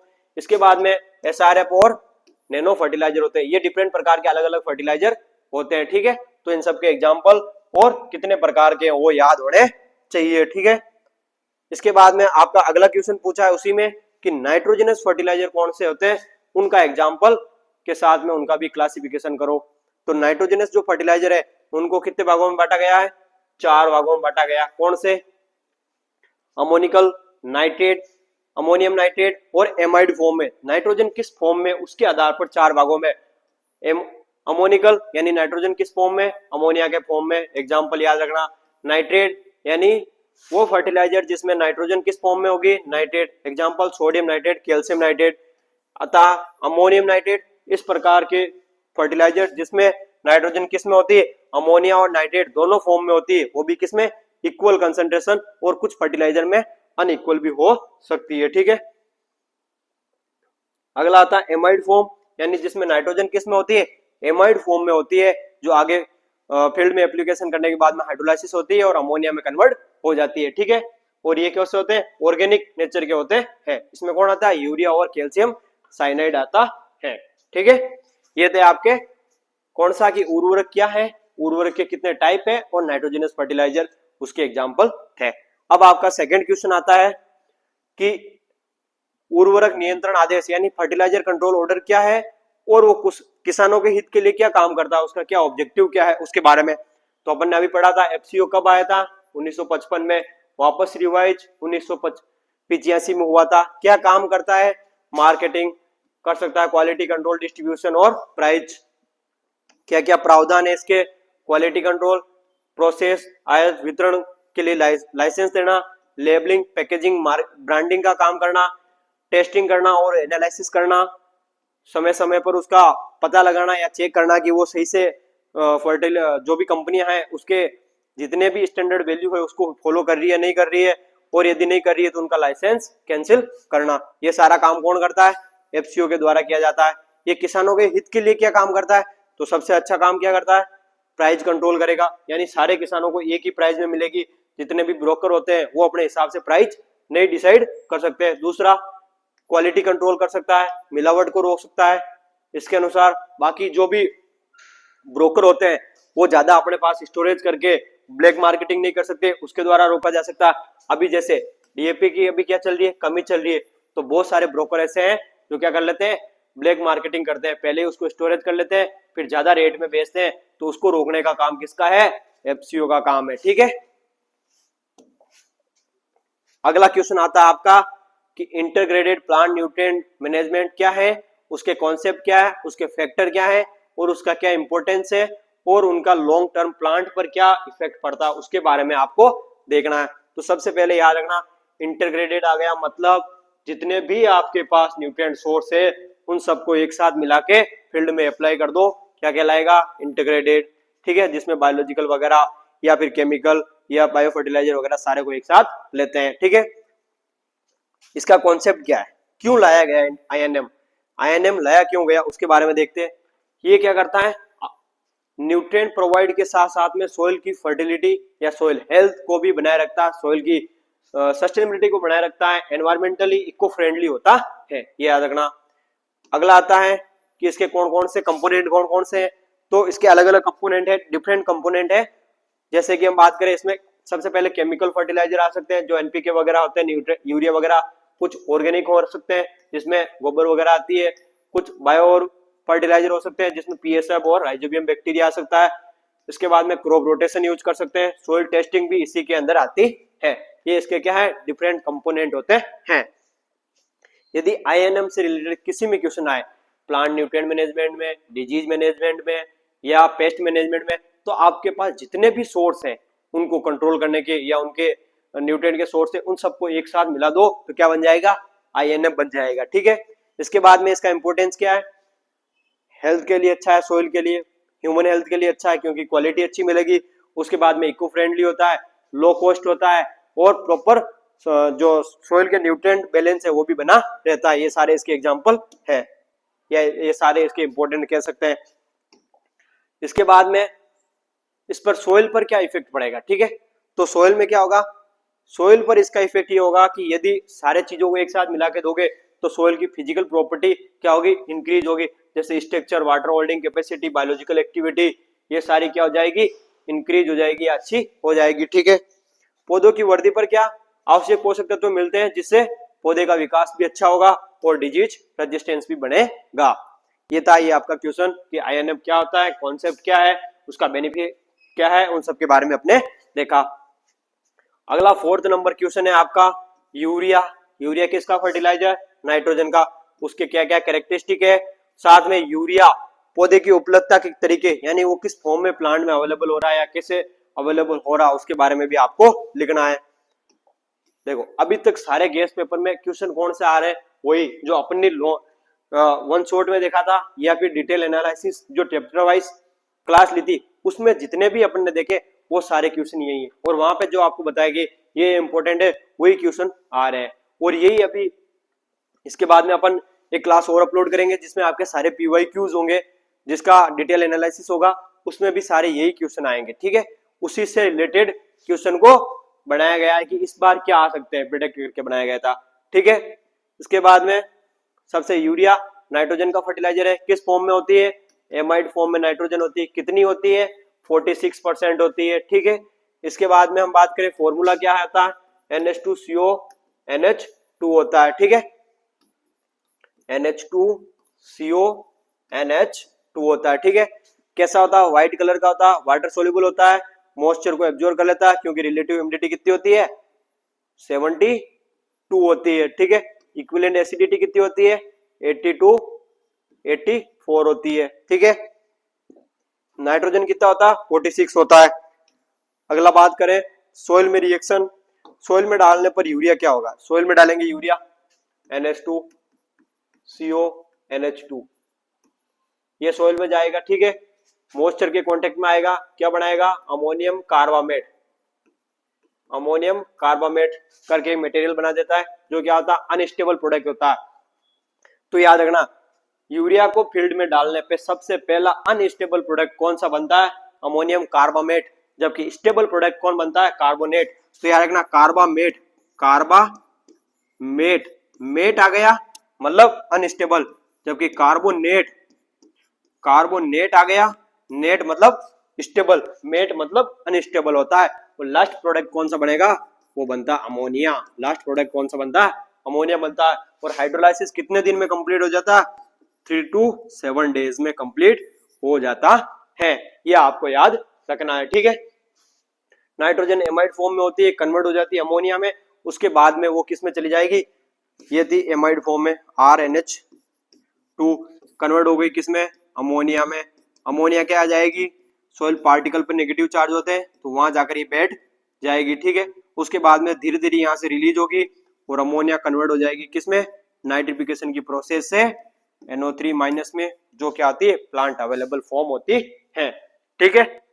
तो मृदा में यूरियज एंजाइम होता है, यूरियज एंजाइम के लिए रिस्पॉन्सिबल कौन होता है, निकल। याद रखना एमाइड फॉर्म में होती है जिसको प्लांट नहीं ले सकते, तो वहां यूरियज एंजाइम होता है जो यूरिया का हाइड्रोलाइसिस करते हैं, अमोनिया में कन्वर्ट करता है। और सबसे पहले ammonium carbamate, second ammonium carbonate, third ammonia बनता है जो फाइनल प्रोडक्ट होता है। इसके बाद में अमोनिया वगैरह और CO2 में टूट गया, अब क्या होगा, ये अमोनिया फर्दर हाइड्रोलाइसिस होकर क्या बन जाता है, नाइट्रेट बन जाता है। यही पूरा लिखा हुआ है जो मैंने पहले आपको एक रिएक्शन में बताया था, ठीक है। इसको आप ऐसे समझ सकते हो, RNH2 ammonia form, amide form में किस में गया, NH4 प्लस में कौन आया था, यूरियज आया था। यहाँ बीच में दो प्रोडक्ट और बनते हैं, एक तो कार्बामेट बनता है, कार्बामेट बनता है, एक कार्बोनेट बनता है। ये क्या होता है, अनस्टेबल प्रोडक्ट होता है, अनस्टेबल, ये क्या होता है, स्टेबल प्रोडक्ट होता है, ठीक है। अमोनिया फर्दर हाइड्रोलाइसिस होगा या नाइट्रिफिकेशन की प्रोसेस के द्वारा नाइट्रेट में चले जाएगा जो प्लांट अवेलेबल फॉर्म होती है, ठीक है। पूरी प्रोसेस को कितना टाइम लगता है, 3 to 7 डेज लगता है, ठीक है। तो ये था आपका यूरिया से रिलेटेड जो भी काम है वो था। अगला आता है वर्मी कंपोस्ट।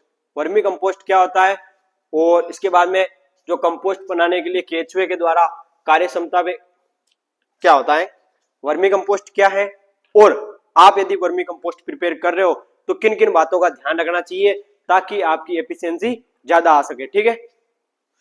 सबसे पहले वर्मी कंपोस्ट क्या होता है, ऑर्गेनिक मैटर को अर्थवॉर्म के द्वारा सड़ाकर बनाया गया पदार्थ क्या कहलाता है, यह मटेरियल क्या कहलाता है, वर्मी कंपोस्ट।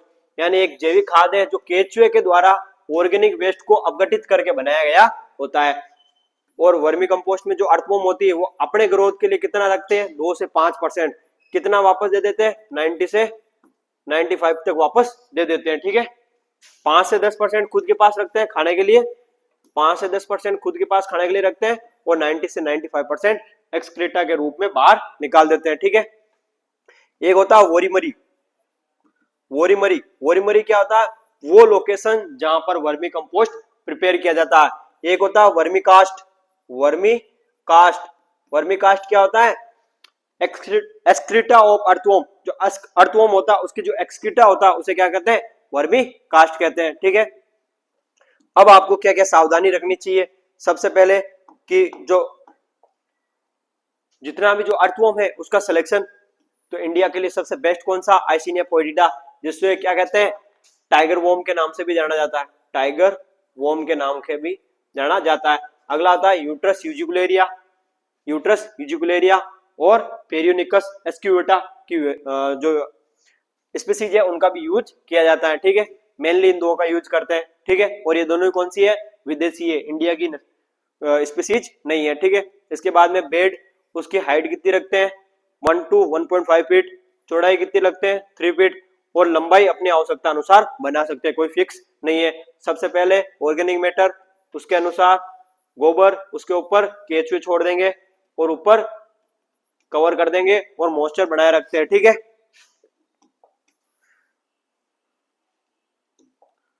और क्या करते हैं, मॉइस्चर बनाए रखते हैं। ठीक है, केचुए कितने डालते हैं, तो प्रति किलोग्राम अपशिष्ट में लगभग 1 किलोग्राम जो वेस्ट होता है उसमें 1000 केचुए डालते हैं। ठीक है, और एक केचुआ अपने वजन का कितना, 5 टाइम्स, अपने वजन का 5 टाइम्स खाता है। मॉइस्चर कितना होना चाहिए, 60 to 70%। 5-7 दिन में हल्की सिंचाई करनी चाहिए। 35% क्या होनी चाहिए, शेड होनी चाहिए, यानी छाया कितनी होनी चाहिए, 35% होनी चाहिए। ठीक है, और कितने दिन में बनकर तैयार हो जाता है, तो 45 से 50 दिन में बनकर तैयार हो जाता है। अब बनकर तैयार हो गया तो कैसे पता चलेगा कि वो बनकर तैयार हो गया। ठीक है, तो वो क्या जाएगा, ब्राउन कलर का हो जाएगा, गंध रहित होता है, चाय की पत्ती, जो चाय की पत्ती होती है उसके जैसा दिखता है। ठीक है, उसके बाद में हम बात करें कि उसकी एक्टिविटी कैसे ज्यादा होगी, क्या क्या करेंगे तो अच्छा रहेगा, तो टेम्परेचर 20-30, पीएच ये होनी चाहिए 6.5-7.5 के बीच में, डायरेक्ट सनलाइट से बचाना चाहिए, मॉइस्चर होना चाहिए प्रॉपर, ऐसे नहीं कि पानी वाटर लॉक कंडीशन हो गई तो वाटर लॉक कंडीशन नहीं होनी चाहिए, और उसके लिए गोबर या किचन वेस्ट होता है, क्रॉप रेजिड्यू है, उनको भी ऐड कर देना चाहिए। ठीक है, अगला आता है, अगला क्वेश्चन आपका आता है, ये था वर्मी कंपोस्ट से रिलेटेड क्वेश्चन। अगला क्वेश्चन आता है कि वर्मी कंपोस्ट क्या है और उसको बनाने के बेंगलोर मेथड और इंदौर मेथड के बारे में लिखो। तो इस क्वेश्चन को अपन ने डिटेल से अपने जो पिछले वन शॉट या फिर जो टॉपिक वाइज लेक्चर था उसमें अच्छे से इसको समझा था, और यहाँ पे भी आपको वापस एक बार अच्छे से इसको समझाऊंगा मैं। ठीक है, तो कंपोस्ट क्या होता है, एक बायोलॉजिकल प्रोसेस होती है जिसके अंतर्गत ऑर्गेनिक मैटर को माइक्रोब के द्वारा सड़ाकर जो प्रोडक्ट बनाया जाता है उसे क्या कहते हैं, कंपोस्ट कहा जाता है। ठीक है, इसमें किसका यूज करते हैं, माइक्रोब का यूज करते हैं, एरोबिक या एनारोबिक कंडीशन से प्रिपेयर किया जाता है। ठीक है, अब आता है कि इसमें इंदौर मेथड और बेंगलोर मेथड के बारे में देख लेते हैं। तो सबसे पहले इंदौर मेथड किसने दिया था, अल्बर्ट हावर्ड और यशवंत डी बार्ट। कब दिया था, 1920 से 34 के बीच में।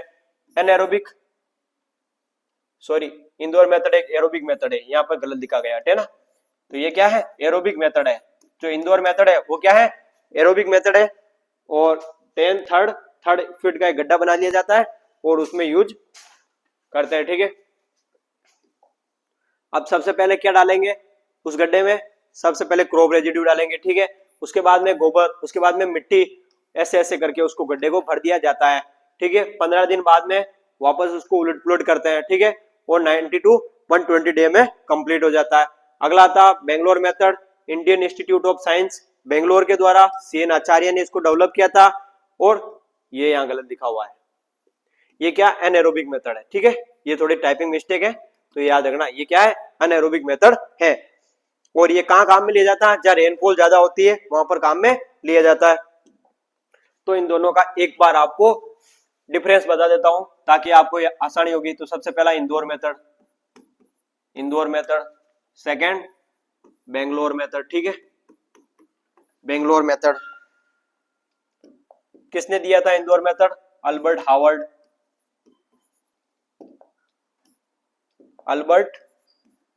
हावर्ड और यशवंत डी वार्ड ने दिया था। ठीक है, जबकि बेंगलोर मेथड किसने दिया था, CN आचार्य ने दिया था। ठीक है, CN आचार्य ने दिया था। कहां दिया था, Indian institute of plant industry Indore में इसको डेवलप किया गया था। इसको Indian institute of science Bangalore के अंतर्गत इसको डेवलप किया गया था। ये क्या है, एक एरोबिक मेथड है, ये क्या है, अनएरोबिक मेथड है। ठीक है, अनएरोबिक मेथड है। इसमें टाइम क्या लगता है, लेस, कितना, तो बात कर सकते हैं 3 से 4 मंथ के आसपास। ठीक है, लेकिन इसमें टाइम क्या लगता है, ज्यादा लगता, कितना, 4 to 6 माह के आसपास। ठीक है, इसके बाद में इसका टेम्परेचर क्या होता है, ज्यादा होता है, लेकिन इसका टेम्परेचर क्या होता है, कम होता है। इसमें जो स्मेल है, स्मेल नहीं आती है, लेकिन इसमें क्या आती है, स्मेल आती है। ठीक है, अगला इसमें क्या याद रखना है कि इनको कहां ये इनको कहाँ पे यूज किया जाता है, जहां पर वाटर की क्या हो, कमी, वाटर की स्केर्सिटी हो, ज्यादा वाटर लॉक्ड कंडीशन नहीं हो, वहां इनको कहाँ यूज किया जाता है, वाटर लॉक्ड कंडीशन में, या ऐसे कंडीशन जहां पर रेनफॉल क्या हो, ज्यादा होती है, वहां पर यूज करते हैं। और इसमें टर्निंग टर्निंग की क्या होती है, आवश्यकता होती है, इसमें टर्निंग की आवश्यकता नहीं होती, यानी बार बार मिक्स करने की आवश्यकता होती है, जबकि उसमें नहीं होती है, इसमें टर्निंग नहीं करते हैं, इसमें टर्निंग करते हैं। कितनी करते हैं, 3। कब करते हैं, पहली 15 दिन, सेकेंड 15 दिन और थर्ड 60 डे बाद।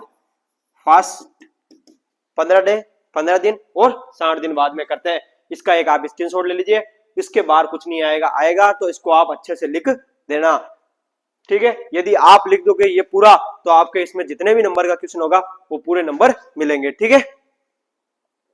बेंगलोर मेथड के बारे में आपने देख ही लिया। अगला क्वेश्चन आता है आपका कि जो प्राइमरी और सेकेंडरी पोषक तत्वों के क्या क्या कार्य हैं और उनकी कमी के लक्षण। जो प्राइमरी न्यूट्रिएंट है उनके क्या क्या काम है जो प्लांट के अंतर्गत, और उनकी क्या क्या डेफिशिएंसी सिम्टम है, उनके बारे में अपन देखते हैं।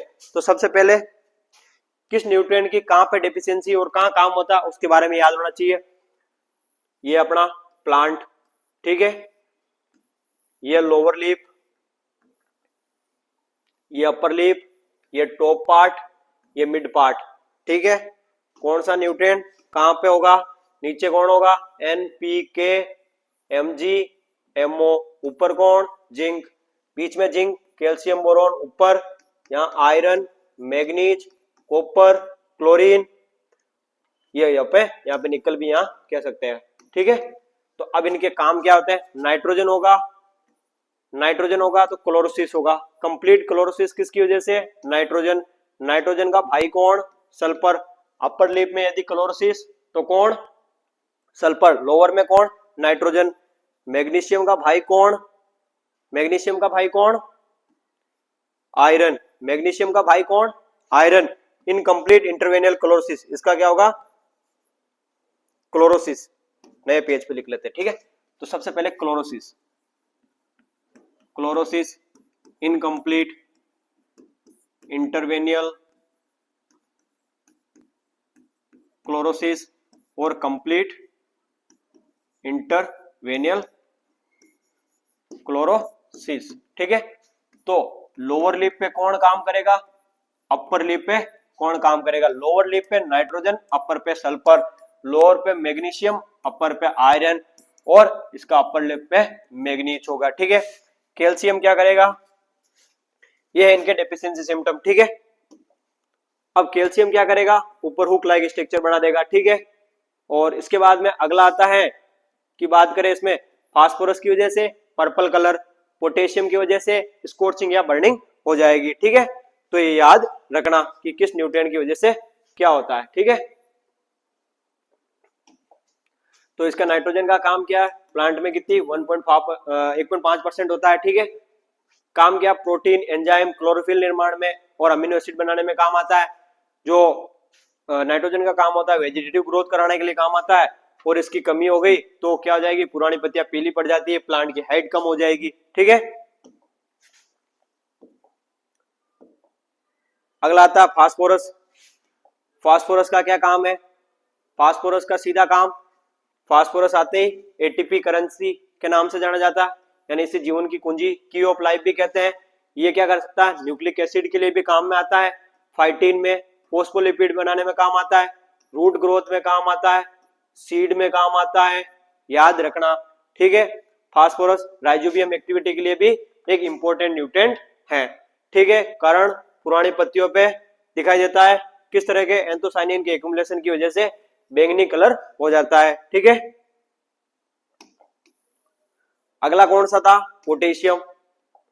पोटेशियम का कार्य क्या है, पोटेशियम का काम है स्टोमेटा को खोलना और बंद करना, यानी वाटर बैलेंस करना, तो क्या कहेंगे, ट्रैफिक पुलिसमैन, डिजीज रेजिस्टेंस बनाना, रूट ग्रोथ में काम आएगा, प्लांट को स्ट्रेंथ देने में काम आता है, ठीक है। जो कोशिकाएं होती है, सेल होती है, उसकी पीएच को मेंटेन करने में काम आता है, कितनी 7 to 8 पीएच मेंटेन करने में काम आता है, ठीक है। स्टार्च के लिए भी ट्रांसपोर्ट में काम आता है, 60+ एंजाइम को एक्टिवेशन करने में काम आता है, लेकिन ये किसी भी स्ट्रक्चर का पार्ट नहीं होता है, बस ये याद रखना। किनारे जलने लग जाएंगे, स्कॉचिंग एंड बर्निंग कहां पर, किनारों पर दिखती है, बस ये याद रखना, इसमें और कुछ याद नहीं रखना। अगला सल्फर, सेकेंडरी फर्टिलाइजर की बात करें तो सबसे पहला आता है सल्फर। सल्फर का क्या काम, जो सल्फर होता है उसकी डेफिशिएंसी सिम्टम कहां दिखेंगे, तो अपर लिप पे दिखेगा। सल्फर का काम ऑयल की क्वालिटी, सेकंड एसएमएस भेजना, cysteine methionine cystine amino acid का काम करता है, ठीक है, प्रोटीन सिंथेसिस में काम आता है। अगला नई पत्तियों पे इसके कलर डेफिशिएंसी सिम्टम दिखेंगे। प्लांट में कंसंट्रेशन 0.1% होती है, 0.1% होती है, ठीक है। इसके बाद में नई पत्तियों पे क्लोरोसिस दिखेगा, क्यों, क्योंकि सल्फर किसका भाई है, नाइट्रोजन का भाई है। कैल्शियम, कैल्शियम का काम दाने बनाने में, सेल वॉल बनाने में, कैल्शियम मैग्नीशियम पेक्टेट बनाने में, इसके अलावा सेल डिवीजन में काम आता है, रूट ग्रोथ में काम आता है, ठीक है, याद रखना। जो टॉप पार्ट होता है वहां पे काम आता है। और यदि इसकी डेफिशिएंसी हुई तो रूट क्या हो जाएगी, शॉर्ट और मोटी हो जाएगी, छोटी हो जाएगी और मोटी हो जाएगी, जिससे प्लांट ग्रोथ कम हो जाएगी। Top part hook like structure में कन्वर्ट हो जाएगा, ठीक है, ये याद रखना। अगला मैग्नीशियम, मैग्नीशियम किसका पार्ट, क्लोरोफिल का मेन पार्ट होता है, प्लांट को ग्रीननेस बनाने में काम आता है, एटीपी को बायोलॉजिकली एक्टिवेशन करने के लिए काम आता है, बायोलॉजिकली एक्टिवेशन करने में काम आता है मैग्नीशियम। शुगर ट्रांसपोर्ट में भी काम आता है, शुगर ट्रांसपोर्ट में भी काम आता है। फास्फोरस के मूवमेंट के भी लिए, जो फास्फोरस का मूवमेंट है उसके लिए भी किसका काम है, मैग्नीशियम का काम है।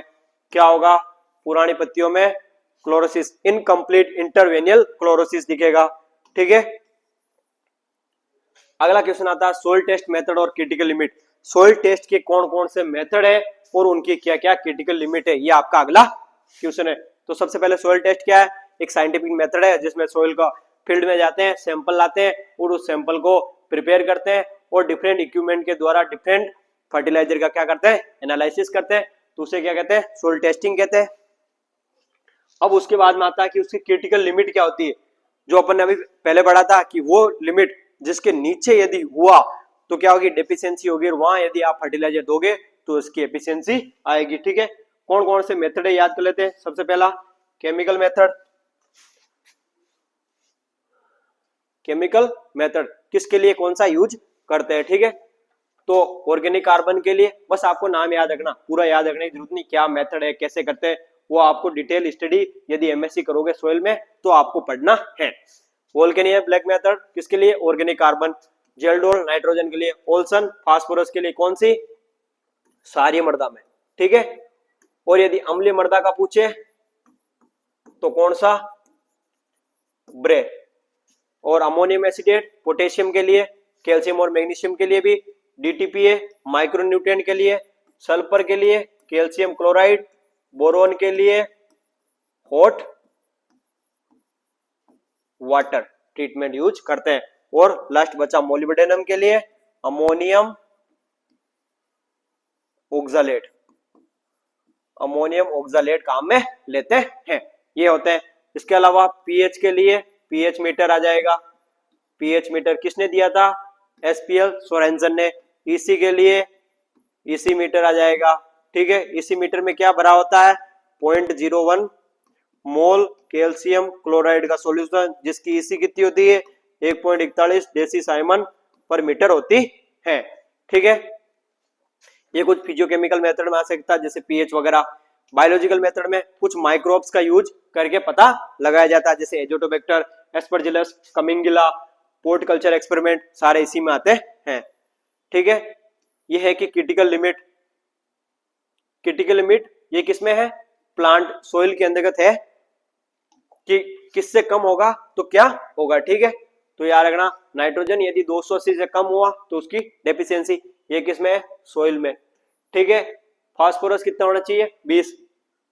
नाइट्रोजन की याद रखना 280 से 560, यदि 560 से ज्यादा तो ज्यादा हो जाएगा, 280 से कम तो कमी। फास्फोरस 20 से लगाकर 45 किलोग्राम, 20 से कम तो इसकी कमी, सॉरी 10 से कम तो कमी, 45 से ज्यादा तो अधिकता। पोटेशियम 100 किलोग्राम से कम नहीं, पोटेशियम होगा 180 से 260, 180 से 260 याद रखना, ठीक है। इसके अलावा कैल्शियम, मैग्नीशियम, ये आपको वैल्यू याद हो तो ठीक है, लेकिन ये जरूर याद रखना, ठीक है। ये वाली वैल्यू याद रखना, बाकी कुछ याद नहीं रखना, इसमें कुछ वैल्यू गलत है। ये वैल्यू शायद जिस किताब से ले रखा वहां पे थोड़ा गलत लिखा हुआ है, मैं आपको वापस सही से बता देता हूं कि कितनी है। सल्फर की कितनी है, 10 ppm है। ये जो बता रहा हूं ये सब IEEE जो Indian institute of soil science के द्वारा निकाली गई जो सोयल की 2 किताबें हैं IEEE, वहां से आपको बता रहा हूं, सारे डाटा ऑथेंटिक बता रहा हूं। ये किसी किताब से उठा रखा है, वहां शायद ये गलत लिख रखा है, ठीक है। इसके अलावा आयरन का 4.5, जिंक का 0.6, मैग्नीज का 2 ppm, कॉपर का 0.2 ppm और मोलिब्डेनम का 0.1 ppm और बोरोन का 0.5 ppm होता है, ठीक है। ये सारे ppm में, ये होती है इनकी क्रिटिकल वैल्यू। और प्लांट में कितनी होती है, नाइट्रोजन की 1.5, फास्फोरस की ये परसेंटेज में दे रखी है, और जो फास्फोरस होती है उसकी 20, पोटेशियम की 1.40, सल्फर की आप ऐसे भी आ सकते हो इनको, एन पूरी की देख लेते हैं एक बार अच्छे से, ठीक है। वहां कुछ गलती दे रखी है, उस टेबल को याद मत रखना, ये याद रखना CHONPK, इसके बाद में CHONPK, कैल्शियम, मैग्नीशियम, सल्फर, फेकू मंच, बमोनिकल, ठीक है। 45, 6, 45, ठीक है। ये किसमें, परसेंटेज में। ये किसमें है, प्लांट के अंतर्गत इनकी कंसंट्रेशन कितनी है, ठीक है। नाइट्रोजन 1.5%, फास्फोरस कितना है 0.2%, पोटेशियम कितना 1%, कैल्शियम कितना 0.5%, मैग्नीशियम कितना 0.2%, सल्फर कितना 0.1%। अब माइक्रोन्यूट्रिएंट किस में जाएगा, ppm में 100 ppm, क्लोरीन भी कितना 100 ppm, कॉपर 6 ppm, ठीक है। मैग्नीज कितना 20 ppm, जिंक कितना 20 ppm, बोरोन कितना 20 ppm, मोलिब्डेनम कितना 0.1 और 0.1 ppm याद रखना है। ये आपके जो प्लांट के अंतर्गत कंसंट्रेशन कितनी होती है वो याद रखनी है, ठीक है। अगला आता है न्यूट्रिएंट यूज एफिशिएंसी। क्या होती है कि जो अपन ने दिया है उसमें से प्लांट के लिए कितना अवेलेबल फॉर्म में है, उसे क्या कहते हैं, न्यूट्रिएंट यूज एफिशिएंसी है। 100 किलोग्राम दिया तो उसमें प्लांट के लिए कितना फायदेमंद है, तो उसे क्या कहते हैं, न्यूट्रिएंट यूज एफिशिएंसी है। एग्रोनॉमिक एफिशिएंसी, फिजियोलॉजिकल एफिशिएंसी और रिकवर एफिशिएंसी 3 प्रकार की होती है। एग्रोनॉमिक, कितना आपने अप्लाई किया और कितनी यील्ड इंक्रीज हुई। फिजियोलॉजिकल, जिसमें आपको अप्लाई और अपटेक दोनों को देखा जाता है, और रिकवरी में केवल अपटेक को देखा जाता है। आपको बस नाम याद रखना, इनके बारे में डिटेल पढ़ने की जरूरत नहीं है, ठीक है। कौन कौन से फैक्टर है, सोइल की क्वालिटी कैसी है वो भी, जैसे पीएच वगैरह, organic carbon, water holding capacity, crop की वेराइटी, फर्टिलाइजर, वहां का वेदर कैसा है, बायोलॉजिकल फैक्टर, मैनेजमेंट प्रैक्टिस, ये सारे भी अफेक्ट करती हैं। जैसे कि यदि पीएच कम हुई तो कैल्शियम, मैग्नीशियम, सल्फर की कमी हो जाएगी। पीएच ज्यादा हुई तो माइक्रोन्यूट्रिएंट की डेफिशिएंसी। ऑर्गेनिक मैटर ज्यादा है तो न्यूट्रिएंट कंटेंट अच्छा होगा। वाटर होल्डिंग कैपेसिटी अच्छी होगी, ठीक है। वैरायटी पे डिपेंड करता है। अगला बात करें कि क्वालिटी किस टाइम पे दे रहे हो, जिस समय उस क्रॉप की नीड है वहां दोगे तो एफिशिएंसी ज्यादा आएगी, जितनी चाहिए उतने दोगे तो एफिशिएंसी ज्यादा आएगी। किस मेथड से दे रहे हो उस पर भी डिपेंड करता है। वेदर, वहां का टेम्परेचर नॉर्मल होना चाहिए, ज्यादा टेम्परेचर भी नहीं होना चाहिए, नॉर्मल रेनफॉल होनी चाहिए। यदि रेनफॉल कम हुई तो ह्यूमिडिटी की कमी हो जाएगी, मॉइस्चर की कमी होगी, तो भी अवेलेबिलिटी कम होगी, ठीक है। इसके अलावा अगला आता है बायोलॉजिकल फैक्टर कौन कौन से हैं जो किस प्रकार प्रभावित करते हैं, जैसे राइजोबियम वगैरह, माइक्रोराइजा होगा, इनकी कंसंट्रेशन यदि ज्यादा हुई या इनकी पॉपुलेशन ज्यादा हुई तो न्यूट्रिएंट की अवेलेबिलिटी या एफिशिएंसी भी क्या होगी, ज्यादा होगी। और मैनेजमेंट में यदि आप क्रॉप रोटेशन और इंटर क्रॉप लगाओगे तो न्यूट्रिएंट की एफिशिएंसी क्या होगी, ज्यादा होगी, ठीक है। ये सारे फैक्टर है। अगला क्वेश्चन आता है सोइल फर्टिलिटी इवोल्यूशन। इवोल्यूशन मतलब किसी चीज का पता लगाना, क्या कहलाता है, इवोल्यूशन, यानी मृदा की वो क्षमता जिसमें पौधे के लिए आवश्यक पोषक तत्वों की उचित मात्रा का उचित समय पर उपलब्ध हो सके, उसका पता लगाना, ठीक है। ये तो सॉरी, सोइल फर्टिलिटी का मतलब होता है ability of soil to provide nutrient, उसे क्या कहते हैं, सोइल फर्टिलिटी। इवैल्यूएशन मतलब पता लगाना कि उसकी कितनी एबिलिटी है या नहीं है, उसमें किस न्यूट्रिएंट की कमी है, उसका पता लगाना। कुछ केमिकल मेथड होते हैं, ठीक है, सोइल फर्टिलिटी इवैल्यूएशन के डिफरेंट मेथड, ठीक है। केमिकल मेथड हो सकते हैं, बायोलॉजिकली प्लांट टिश्यू ले सकते हैं, कोई भी प्लांट का पार्ट लिया, टिश्यू लिया, उसको क्रश किया, वहां से उसका लिक्विड मटेरियल निकाला और डिफरेंट इक्विपमेंट के द्वारा उसका पता लगा सकते हैं। बायोलॉजिकल मेथड में कुछ माइक्रोब के द्वारा पता लगाया जाता है। पोर्ट कल्चर किसने दिया था, जेबी बोसिंगोल्ड ने दिया था, जेबी बोसिंगोल्ड नाम के साइंटिस्ट थे, उन्होंने दिया था, उससे पता लगाया जा सकता है, जैसे डिहाइड्रोजिनेज यूरिएज वगैरह उनके द्वारा और एंजाइम के द्वारा। अगला आता है बायोलॉजिकल मेथड के अंतर्गत, देखो इसमें तो प्लांट टिश्यू में टिश्यू लेते हैं, उसके द्वारा पता लगाते हैं। बायोलॉजिकल में माइक्रोब का यूज करते हैं। केमिकल में डिफरेंट केमिकल जैसे पीएच, ईसी मीटर, उसके बाद में नाइट्रोजन का जेल्डोल है, ऑर्गेनिक कार्बन का black and volcanic black method है, इसके द्वारा जो जो मेथड है उनका पता लगा सकते हैं उनके द्वारा। अगला आता है आपका जैविक विधियों का विस्तार, पौधे की वृद्धि का परीक्षण, माइक्रोब की एक्टिविटी और एंजाइम एक्टिविटी, मतलब जो बायोलॉजिकल प्रोसेस होती है या उनके द्वारा कैसे पता लगाया जाता है उनके बारे में है, ठीक है। अगला क्वेश्चन आता है आपका पोषक तत्वों की परिवहन की क्रिया, किस प्रकार से जो प्लांट में न्यूट्रिएंट अपटेक होते हैं और किस प्रकार से प्लांट रूट तक पहुंचते हैं उसके बारे में अपन देखते हैं, ठीक है। ये पूछ रहा है परिवहन की, मतलब अंदर किस प्रकार के जाएंगे उसके लिए। पौधों में मिट्टी से पोषक तत्व जड़ों के माध्यम से अवशोषित होते हैं और फिर जाइलम के द्वारा उनको अलग अलग पार्ट में भेज दिया जाता है। तो इसमें दो होता है, एक्टिव और पैसिव। एक्टिव क्या होता है, जिसमें एनर्जी चाहिए, तो ये क्या होगा, एनर्जी चाहिए तो अपनी लोअर कंसंट्रेशन से हायर कंसंट्रेशन यानी अप हिल भी इसे कहा जाता है। जबकि पैसिव मतलब हायर कंसंट्रेशन से लोअर कंसंट्रेशन की तरफ जाना, उसे कहते हैं पैसिव, डाउन हिल भी कहा जाता है इसे, ठीक है, जिसमें एटीपी की रिक्वायर्ड नहीं होती है। यह था।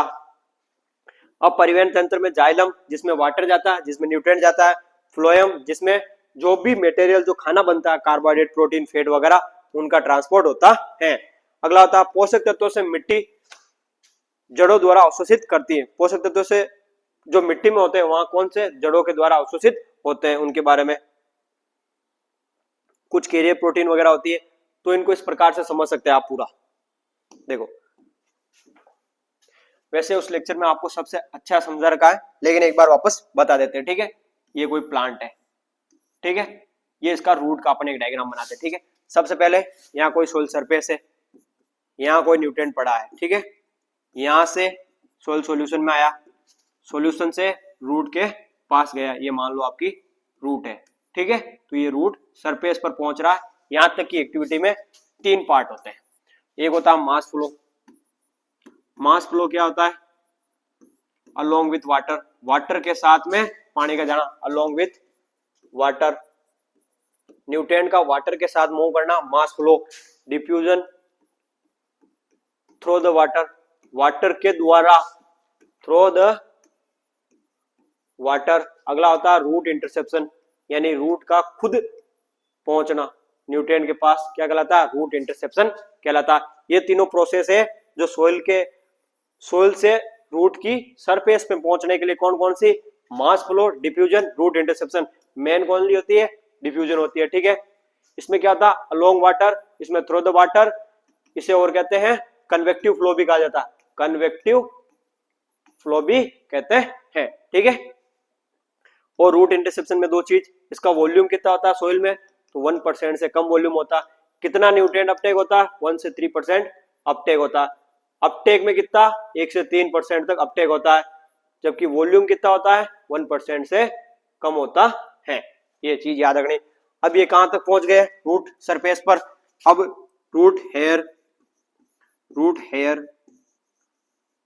से कहां जाएगा, एक्टोडर्मिस,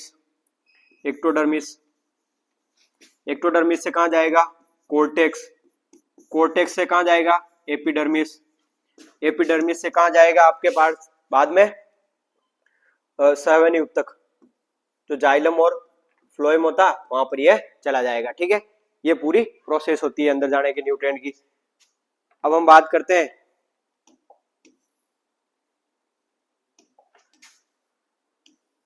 अगला हम बात करें कि किस प्रकार से होता है जो एपोप्लास्ट और सिम्प्लास्ट क्या होता है, एक्टिव और पैसिव प्रोसेस क्या होती है उसके बारे में देख लेते हैं।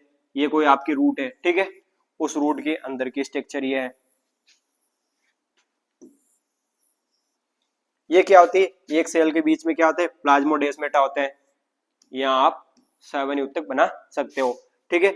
यदि कहां से, दो सेल के बीच में से होते हुए, प्लाज्मोडेस्माटा से होते हुए यदि न्यूट्रिएंट जाता है तो उसे क्या कहते हैं, यदि यहां से होता हुआ यदि कोई न्यूट्रिएंट जा रहा है तो उसे कहते हैं एक्टिव प्रोसेस।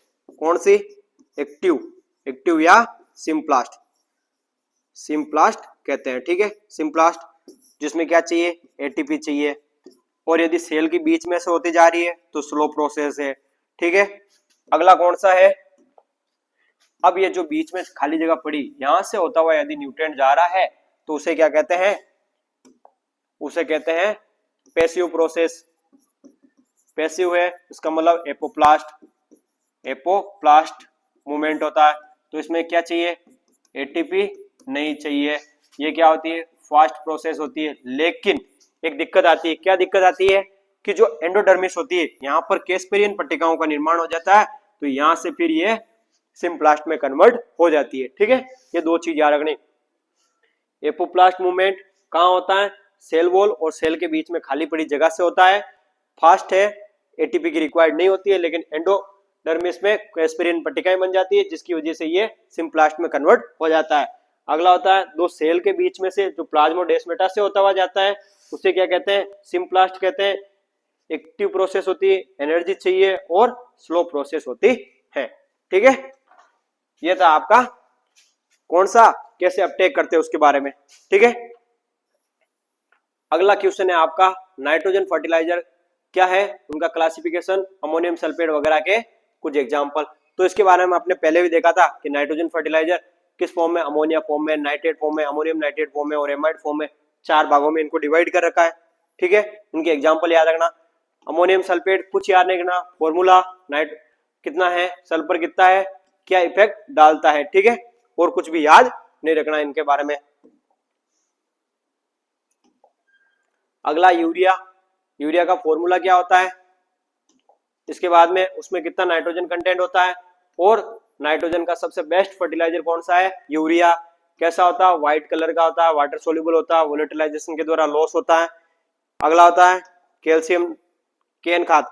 इन सब के बारे में आपको पहले ही बता रखा है, इसीलिए कुछ ज्यादा डिटेल में नहीं बता रहा हूं उनके बारे में, बस कुछ की पॉइंट लिखे हुए यही याद रखना आपको, और कुछ भी याद नहीं रखना है। 25% नाइट्रोजन, 50% नाइट्रेट और 50% अमोनिया फॉर्म में होता है। और केन का क्या होता है, न्यूट्रल इफेक्ट होता है। इसके बाद में सारी मृदाओं में इसका इफेक्ट कम आता है। अगला होता है कंपोस्ट और मृदा पर क्या इफेक्ट है। अगला क्वेश्चन है कि कंपोस्टिंग क्या होती है, उसको कैसे प्रिपेयर करते हैं, और उसका सॉइल पे क्या इफेक्ट आता है। तो ये क्वेश्चन 2-3 बार आ गया। कंपोस्ट का क्या मतलब है कि वो प्रोसेस जिसमें माइक्रोब के द्वारा एरोबिक और एनारोबिक कंडीशन में सड़ाकर जो खाद बनाया जाता है उसे क्या कहते हैं, कंपोस्ट कहते हैं। सबसे पहले चीजों का डिकम्पोज होगा, फिर चीजें स्टेबलाइज होगी, फिर क्यूरिंग यानी कंप्लीट स्टेज में चली जाएगी, ठीक है। इसका क्या क्या इफेक्ट होता है उसके बारे में, ठीक है, कि उसका क्या क्या इफेक्ट होगा। वाटर होल्डिंग कैपेसिटी बढ़ जाएगी, माइक्रोब की एक्टिविटी बढ़ जाएगी, सॉइल स्ट्रक्चर इंप्रूव हो जाएगी, न्यूट्रिएंट अवेलेबिलिटी हो जाएगी, पीएच बैलेंस हो जाएगी, ठीक है। अगला आता है आवश्यक पोषक तत्वों का रूप और उनके कार्य। जो एसेंशियल न्यूट्रिएंट होते हैं उनका क्या क्या फॉर्म में होते हैं और उनका क्लासिफिकेशन। तो दो भाग में बांटा गया है, मैक्रो न्यूट्रिएंट और माइक्रो न्यूट्रिएंट। मैक्रो न्यूट्रिएंट में 3 होते हैं, एक होते हैं संरचनात्मक, संरचनात्मक होते हैं वो होते हैं सीएचओ, ठीक है। फिर होते हैं प्राइमरी एनपीके, सेकेंडरी सीएमजीएस। और माइक्रो न्यूट्रिएंट में 2 भागों में बांटे गए, एक होते हैं केटाइनिक और एक होते हैं एनाइनिक, यानी पॉजिटिव वाले और नेगेटिव वाले। अब किस फॉर्म में अपटेक करते हैं उनके बारे में देख लेते हैं, ठीक है, किस फॉर्म में इसको अपटेक करते हैं और कितनी प्लांट में इनकी कंसंट्रेशन है वो तो मैंने आपको बताई दी। किस फॉर्म में अपटेक करते हैं, कार्बन को CO2, हाइड्रोजन को H2O, ऑक्सीजन को O2 और H2O से भी इसको लेते हैं, ठीक है।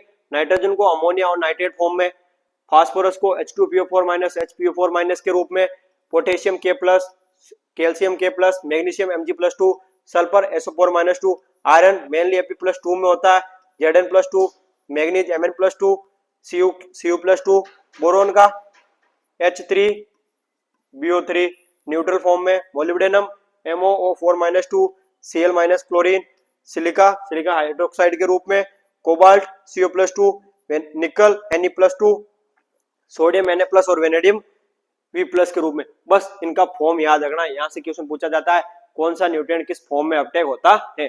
इसमें कुछ समझाने की चीज है नहीं, ये चीज रटने की है, तो आपको याद करनी ही पड़ेगी, ठीक है। अगला उनके कार्य, ये कार्य अपन ने देख ही लिए थे, ठीक है, किसका काम क्या होता है, इन कार्य को अपन ने अच्छे से देख लिया था। अगला आता है लास्ट क्वेश्चन, बायो फर्टिलाइजर का क्लासिफिकेशन। बायो फर्टिलाइजर को 3 भागों में बांटा गया, ठीक है। सबसे पहले नाइट्रोजन के फर्टिलाइजर, यानी ऐसे फर्टिलाइजर जो नाइट्रोजन का फिक्सेशन करते हैं, तो राइजोबियम जो क्या है, बायोलॉजिकल नाइट्रोजन फिक्सेशन, सिम्बायोटिक रूप से किसमें, लेग्यूम में। एजोटोबैक्टर जो फ्री लिविंग होता है, क्या होता है, फ्री लिविंग होता है। एजोस्पिरिलम सेमी सिम्बायोटिक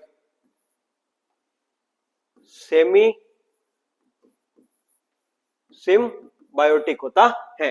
अगला होता है पीएसबी, फास्फोरस सोल्यूबल बैक्टीरिया, जिसमें स्यूडोमोनास बैसिलस, बैसिलस सुबिटिलस, बैसिलस पोलीमिक्सा वगैरह कुछ वैरायटीज होती हैं। और माइक्रोराइजा होता है जो फास्फोरस मोबाइलिजिंग बैक्टीरिया होता है, जो मोबाइल में काम आते हैं। अगला होता है बीजी और एजोला होता है। इनका क्या क्या बेनिफिट है, ये केमिकल फर्टिलाइजर को कम करेगा, इसके बाद में जो सोइल में जैविक उर्वरता को बढ़ा देगा, एनवायरमेंट के लिए अनुकूल होता है, इसके बाद में फिजिकल केमिकल प्रॉपर्टी को बढ़ाता है। ये था आपके गैस पेपर के सारे क्वेश्चन को अपन ने डिटेल से देखा, हर चीज को अच्छे से समझा।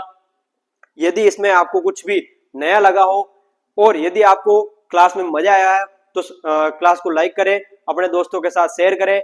यदि आप चैनल पर नए हो तो सब्सक्राइब जरूर करें, और थैंक यू।